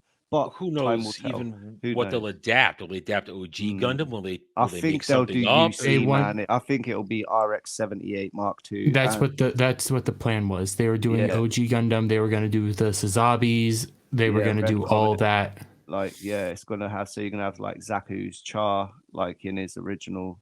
Amaru. Amuro Ray. I think it'll be the first. I don't think it'll be the. Well, maybe they'll do like try and mishmash the first like UC and Zeta and the first season of Gundam. I think they'll try and make a mishmash of that. I think what they're going to try to do is do Origins in Gundam. Again, I have not been able to find a whole lot of information. I check it out. Yeah, Red Comet Origin. Yeah. I check it out at least once a month, but the news has been stagnant ever since summer when the strike happened. But thank fucking Christ. Here's the thing, though. Who is in charge of the Gundam show? Do you know? From my understanding, it's been a little bit since I looked into it. Let me try to see. But Char is probably the most iconic character in terms of Japanese pop culture, like to come from Gundam, apart from fucking the actual Gundam itself. Yeah, like he's on car adverts. They've got a fucking Char McDonald's meal, you know, like so they've got to get him right, you know. There's the point. Depending on who's in charge, Jeremy's looking it up right now. Oda Sensei proved if the person in charge, or at least maybe the current caretaker who cares about the stuff in charge, has enough say to keep Netflix or whoever the production company is from going off the rails, live action can maybe at least still be true to the spirit of the show, and it can create a bridge to non-anime fans or new anime fans to get them interested and to spread the good word. And therefore, if they can keep this type of thing going, and we're going to find out with Yu Yu Hakusho, that's the one coming up next in a month. We really haven't seen anything from that. We haven't seen anything, and they say they're going to be respectful, but again, the original creator is not involved in that, for what I can understand. I looked it up. I didn't see the original creator involved in that at all. Point is, though, I was wrong about One Piece. It was a success. It worked enough, and it's made new fans, and it's created great conversation about this beloved franchise. And I don't personally don't want live action anime. I don't want it. I'm not really interested in it. Sorry, Adam, to cut in. Yeah. Do you think it brought new fans, like live action One Piece brought in new fans, but do you think it alienated some as well? No, I don't think so. I think those One Piece fans, I mean, there's different types of old school One Piece fans. We have a frequent member of our chat, a subscriber. He really loved it. He thought it was great, and he's as old a One Piece fan as I am. But then again, there's also another thing. His wife also really loved it, and she hates anime, and it allowed them to connect over that. So there are a lot of things that go into this, depending on what kind of old school One Piece fan you are, that I think make it acceptable or great or just okay. For me, it was I'm the nitpick weeb. Like you, I'm nitpicking this here and there. And even though my East Blue memory was not perfect, it's been a long time since I'd watched East Blue, I still knew that certain things were wrong. And I didn't like the way they used certain characters. Hold on one second. I mean, I didn't like the way that they used Mihawk because it gave people the impression that Mihawk's a villain. Mihawk is not a villain. Mihawk is just Mihawk. He's a force of nature. He does whatever he wants. And it's that kind of thing that got my nerves. But at the same time, as I said, I'm not interested in live action anime. I don't really want it. I have the real thing whenever I really get the urge to watch it. I think that live action, if driven, controlled, maintained by the caretakers or the creators of it, as long as they have a very powerful say, I think it can be useful. And it has a place in creating new fans. Now, those new fans are not necessarily going to go watch the anime, but maybe it also allows a little bit of a neutral zone between anime fans and non-anime fans, where maybe there's an understanding that there didn't used to be. Okay, Derby, what do you got for me? Oh, sorry. Let me just interject. Mm-hmm. So I did find who has been picked to be the director and who is writing the Gundam. I knew this from beginning, and I double check this every month. There's only one site that ever updates on everything for the live action Gundam, but the director has also been chosen to do a live action Metal Gear Solid, and he is the guy from Kong Skull Island, who's named Jordan Vogt Roberts. Whatever. He did Kong Skull Island, but the writer, and I forgot about this, and I always love remembering this. His name's Brian K. Vaughan, and his credits are. I feel like I know that name. Runaways. Oh. Lost. No. And Y the Last Man. Oh, this is doomed. This is the thing, right? One Piece had, your like a broader attraction just because it's a pirate show and it's whimsical. People can connect to that.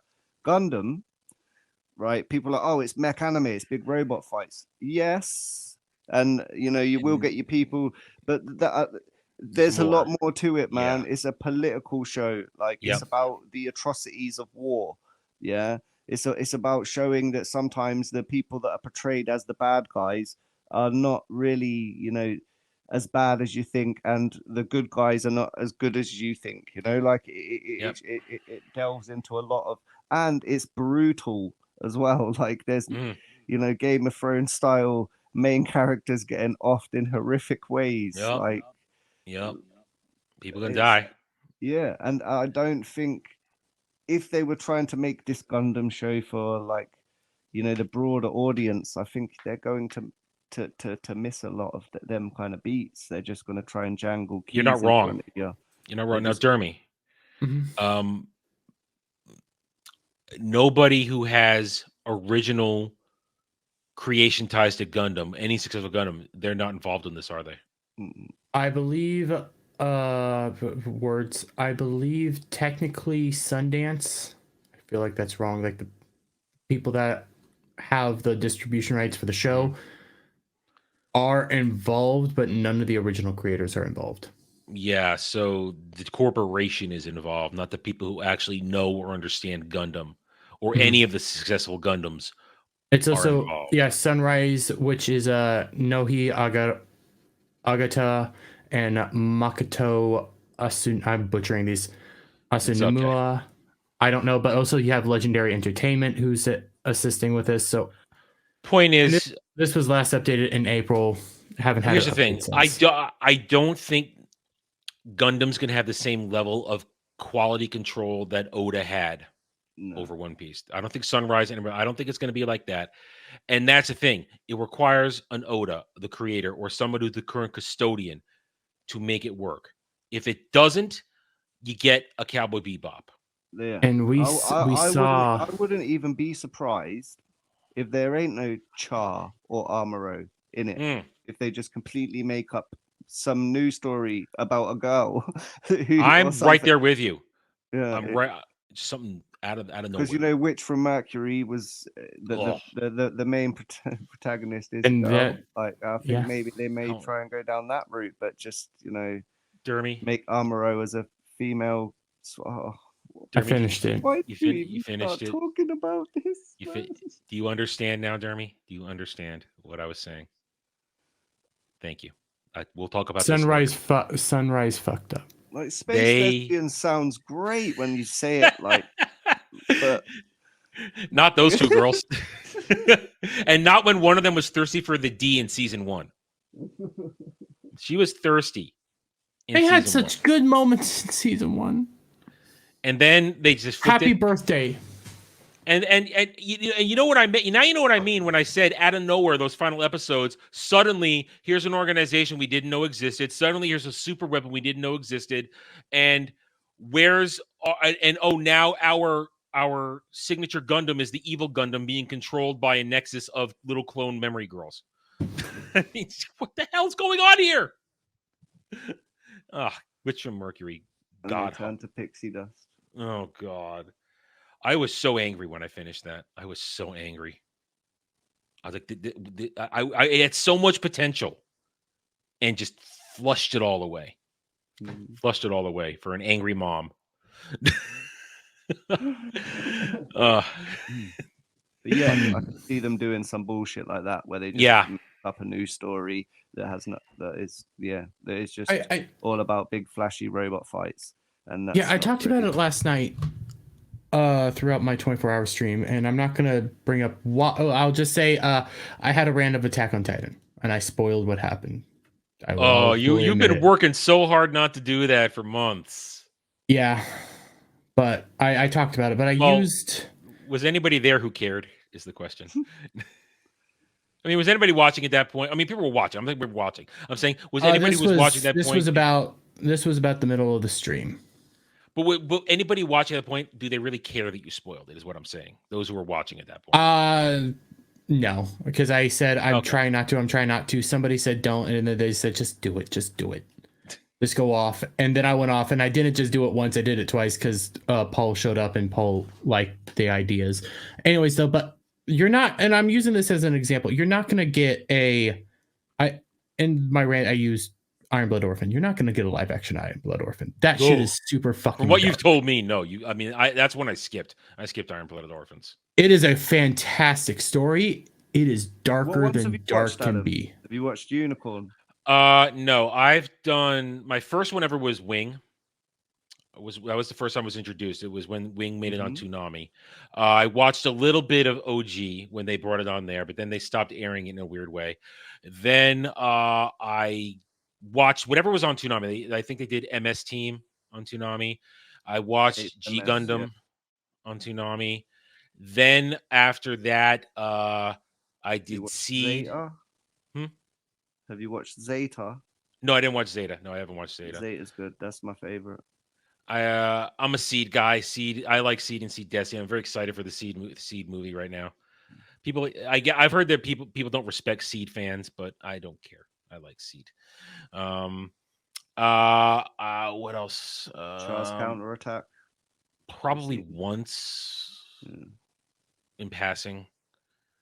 But I mean, you guys are way more adept at all of Gundam than I am. I'm just a Char simp, man. I like the Gunpla as well. I got halfway through 00 and I just didn't like it. Well, 00, there's other problems with 00 from how they mix the audio and stuff like that. I can understand you not liking it. I would say you might not like Iron Blood Orphan because how nihilistic and dark it is. But yeah, that's why I didn't watch it. If you do like Code Geass, you might also enjoy it. There is no like. It's weird because like Code Geass has like fan service, and there is fan service throughout Iron Blood Orphan in a weird way. Wait, you watched Witch from Mercury, but won't watch Iron Blooded Orphan?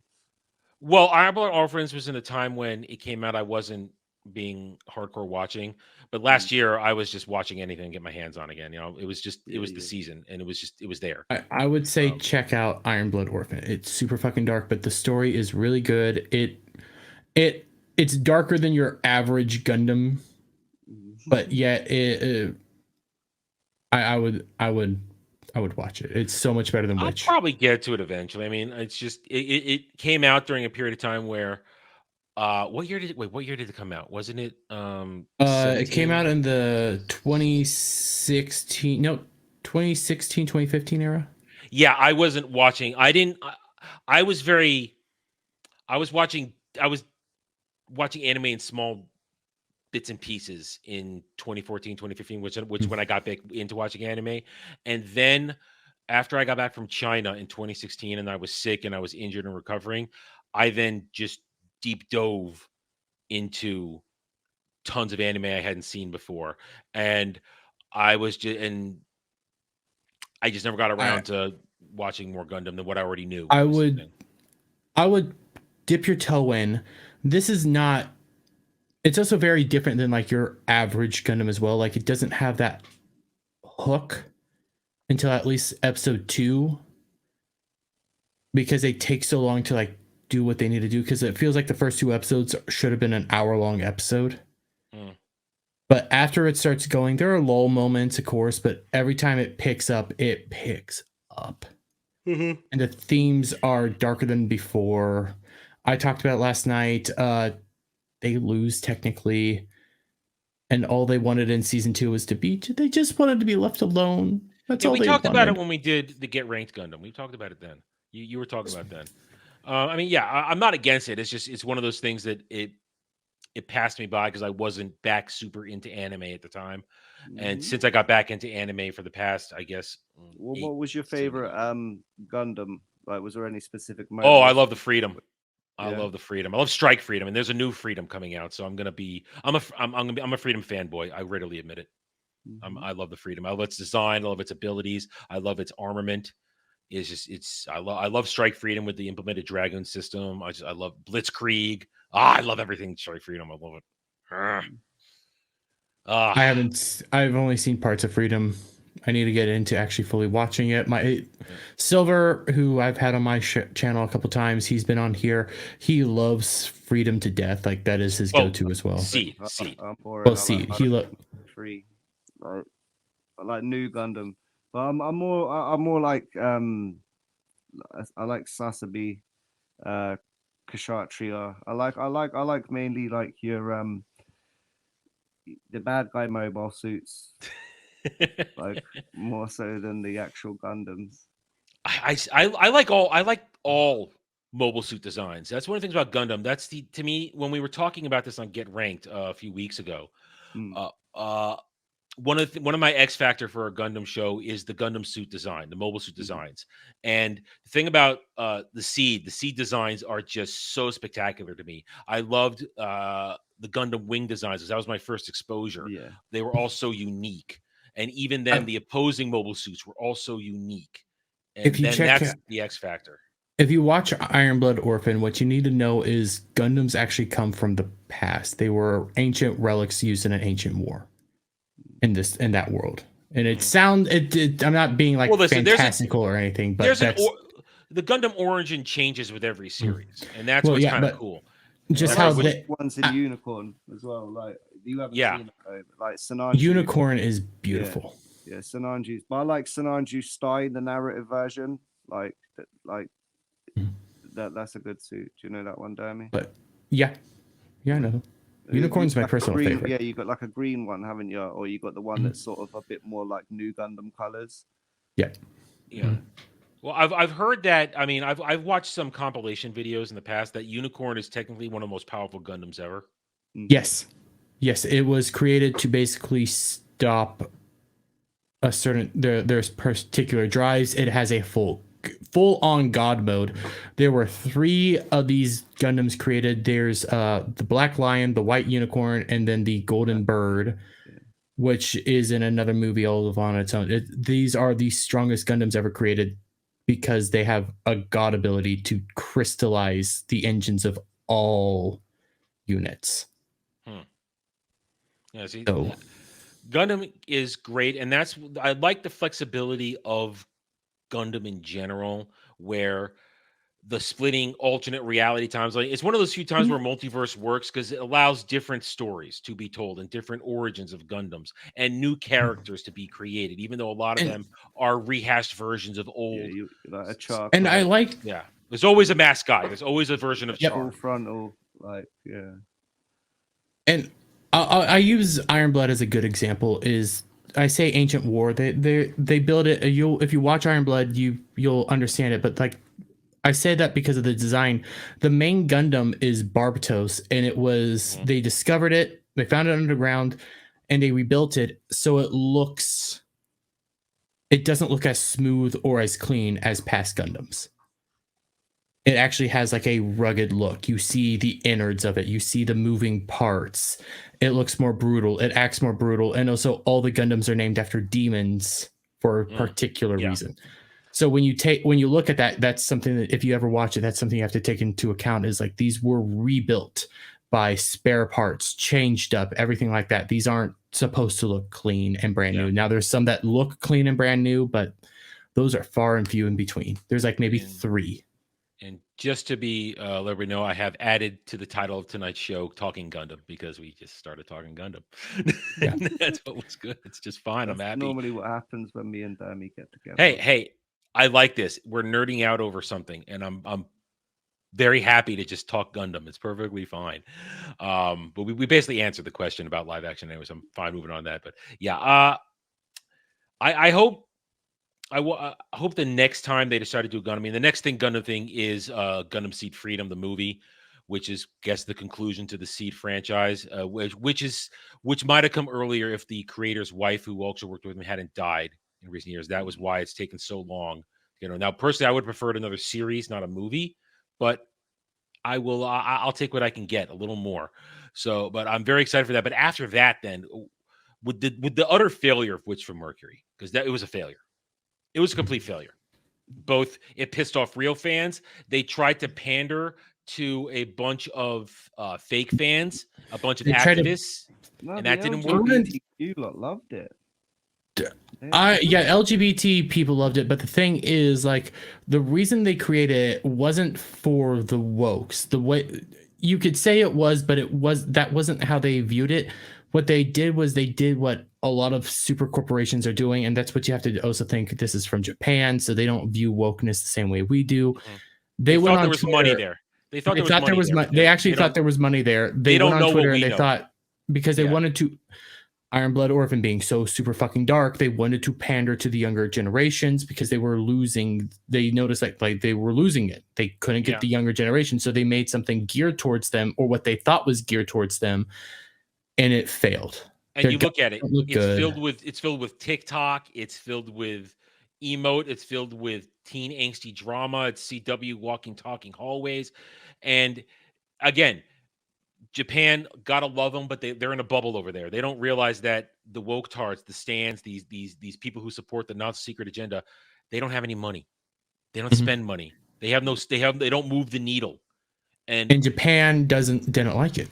That's the biggest thing. Like, they make these things for Japan, so when you went on Twitter and thought, well, this is what the kids want, let's do this, they didn't realize that Japan doesn't like that. Jesus Christ, you see how them fucking weirdos lost it over a fucking McDonald's anime advert. Yeah. Mm-hmm. Yep. They're weird. They're weird. They're creepy. I'm crying. I'm vomiting. Oh, I needed this. Oh, this saved me. I hate that. They behave like infants. Validated. Like, fuck One off. of the Sorry. No, you're good, but go ahead and say what you were going to say. No. Okay. Well, Derby talk for it. Anyways, what I will say is, like, Bandai and Sunrise don't actually judge if a Gundam's successful via the viewership on the show. Like, they want people to watch it, but the real way they judge if a Gundam was successful, merch. And the thing is, these people aren't going to go out and buy their Gunpla. And when you actually look at the Gunpla from Witch of Mercury, it is not appealing. It doesn't. Nobody's buying an Aerial. Nobody's buying an Aerial. No. It doesn't, no. And there were no other Gundams in that show. Yeah. All the other Gundams look just gay. Average. Yeah. Not impressive. The Luthor was pink. And then the Aerial was in the traditional Gundam colors. Almost, and then it was very feminine. Aerial was very feminine, and there was no compelling. None of the characters were compelling. So you're absolutely right. Everybody rejected this. So do you think? What do you think? Where do you think they're going to go next? I mean, again, the Freedom movie aside. I mean, the Seed Freedom movie aside. That exists on its own, and that's basically to please people like me who are Seed fans. They had. I don't remember where I saw it. It might have been on. It might have been on Bounding. They are currently working on another movie besides just Seed. They are working on a CGI movie set during the Universal Century timeline that looks really damn good. See, I want a show though. I don't want a movie. I want a show. Well, this is something that, like, to try to keep it alive, they'll do movies. Like, something else that they still have to put out is the second movie for Hathaway. I guess a movie is faster. Yeah. A movie. That's essentially what they do, because they still have like tons of manga to adapt. Witch of Mercury is one of just their more original ideas. Same with, like, I was going to say, there was no source material for Witch of Mercury, was there? Yeah, there was no source material. I don't believe there was source material for Iron Blood Orphan either. But then they have, like, second half of Hathaway that they still have to adapt, even though that wasn't well received because nobody likes Hathaway. Don't you use your shit every time that's mentioned? Yes, but I've been told that once they get to the final, because they want to do a 3-part series, the third part, because I hate Hathaway so fucking much, I'm going to be happy. So I'm willing to bet I get to see Hathaway get his ass kicked and die, which I will be more than happy to clip out and play over and over again. So, but where do you think they're going now? I mean, do you think, when is the next time you think we're going to get a real series? Because it was a long time. There was a lot of years between Iron-Blooded Orphans and Witch from Mercury, where we got a real series. It's gonna be a while. They're gonna have to. It's gonna be a while because I think they're gonna probably start working on the live action. They want to start gearing up that stuff soon because that was supposed to be out during the summer. COVID happened. Now they have the strike, so they've been working on that. They're losing a lot of money on that. The strike doesn't matter in Japan. Well, because they're doing it, but Japan's working here in America, so they're going through America to do it all, which was their mistake. So you got all that to deal with, which who knows what's going to happen there. Again, they're doing movies. It might be another couple years 2 years before we even get an idea of where they might want to go. Well, I'm hoping the Seed Freedom movie is really good and it gives me the complete closure I need for the series, because I've got the restored Seed and Seed Destiny on a hard drive because they didn't release that. So I got my, or at least they didn't release it in timely fashion. So I've got those. And if the Seed, I hope the movie's good. And then I have that. And then I rewatched Wing a few years ago. It didn't hold up very well. It doesn't hold up, mainly because of the animation style. The story didn't hold up well for me either. Overall, it was very. It doesn't feel. It didn't flow. The fluidity wasn't good. Not like Seed and Seed Destiny, which always hold up for me. But even G Gundam holds up better than Seed. G Gundam still holds up. G Gundam has a cult following. They could potentially, because G Gundam still trends several times on Twitter. If they are following Twitter at all, there is a prequel series and a sequel series for G Gundam that they could potentially adapt. I would say sequel. I don't want to hear the word prequel. You know how I feel about it. IBO gets memed on the most in the especially in the Gundam community. It does. What does? I try to avoid Iron-Blooded Orphans. If you search Gunpla memes, most of them you see Gundam memes. Sorry, most of them you see are Iron-Blooded Orphan memes. I try not to get too much into the Gundam community because every time I do, they go, "You're a seedling. Get out of here." You know, I mean, not to you guys, but one of the Gundam community is one of the most elitist communities in anime fandom. Oh yeah. They're horrible. That's why I don't like to. Once in a while, I made a Gundam video way back when the channel started, and I would mention this. Man, they would suddenly come out of nowhere and just rip on me for no reason, just because of what I liked. So you know what? I'm just gonna like what I like, and I'm not gonna talk to you anymore. Okay. Gundam community's elitist, and there's somewhat of a reasoning behind that because they are so protective of it. And at the same time, but they're dicks to actual fans. That's the problem I have. They're dicks. Sides, man. You know, they'll judge you based on what Gunpla you have, or which series you like. You know, and I just. So anyway, all right. But I want more new good Gundam. I always want more Gundam, and I'll eventually get around to stuff that I missed. It's just one of those things. Comes around again. I mean, I usually do a yearly rewatch of Seed and Seed Destiny. I didn't do it yet this year, and the year's almost over. But that's because Witch from Mercury left a sour taste in my mouth, and I didn't. I moved on to something else. The good stuff. I didn't need to. I had so much other stuff to watch. I didn't need to use that to wash my palate, to cleanse my palate. I was able to just move on. But anyway, all right, 2 hours. We've been going for 2 hours. That's much longer than I intended. But hey, we nerded out over when shit. we weeb out, we weeb out. And that was good, though. You see, that's kind of what's good about this type of stuff. Sometimes a topic's going to come up, and we're going to nerd out. And I know the chat enjoys it as well. Anyway, Dermy, Kenzo, thank you guys for being here. Dermy, what you got coming up this week? You Kenzo real quick after we start my audio. Oh, yeah, okay.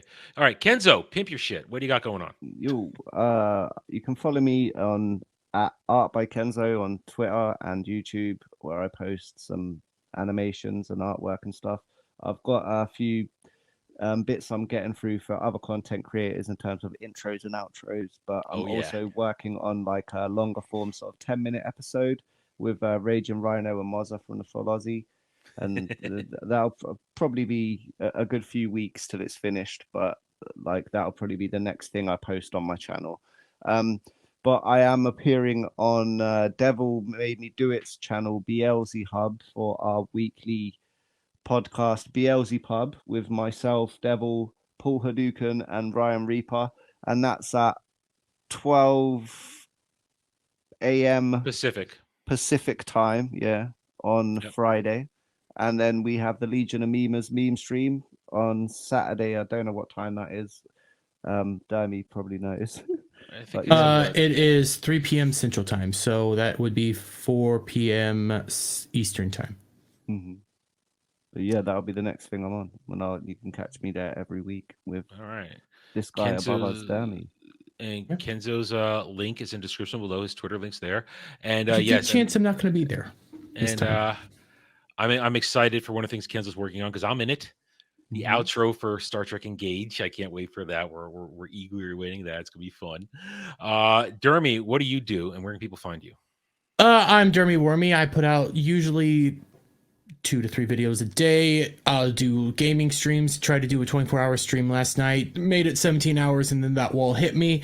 I'm gonna be trying to figure out how to edit that down into some of my rants because I had some good rants and talking stuffs last night. One of the things. Yeah, I got some good stuff off of you. Yeah, you did. You did. You pissed me off. Whitney's a hoe. Dude, you have to understand. I was just there to troll you. I didn't give a shit. I know, but Whitney's a hoe, and I hate Whitney. And she's always I don't Nuzlocke Heart Gold or Soul Silver because fucking Whitney. Because all right. Okay. Save it. I'm gonna trigger you tomorrow night on Ballbusters anyway. So you probably will. But that's right. Tomorrow night we got Ballbusters with Wookie B Bag coming on. Oh, then while Kenzo and them are at the pub, because I think we're only gonna go for about 3 hours tomorrow. I was invited on Ozzy's channel, Full Ozzy's channel. Okay, cool. Ozzy, not Full Ozzy, Ozzy Overlord. Individual we had on a few weeks ago. Yeah, we met. Yeah, he's bringing me on at 3 a.m. my time. Good for you. I'm gonna be asleep to go drink with him because it's his birthday. Dude, you're already gonna be smashed after Ballbusters. Yeah, I warned him about that, and he was like, "That's what I want." Oh, he doesn't want that. He apparently wants that. He apparently wants me smashed. And wants to get me smasher. So I don't know if I'm going to be on the meme stream. We're down with the back taco and hail the Power Couch Nation. Power Couch. You guys are all terrorists. Team Power Couch. Team Power Couch, baby. Back tacos. All right. Anyway, you guys know who I am. It's my channel. Hope you guys enjoyed the show. We'll be back next month with One Piece Alabasta Arc. And we're going to put together a panel for that one. And I have no idea what else we're going to talk about then. But anyway, thank you to Dermy. Thank you for Kenzo for being here. And chat, thank you all for hanging out. Remember, if you guys have watched this live or watching on the Reupload replay, hit that like button. Check out the channel. Leave a comment. Subscribe. Everybody's links are in the description below. We appreciate you. We thank you for all your support. And we hope you had a good time. Until then, take it easy. Have a good night or day wherever you may be.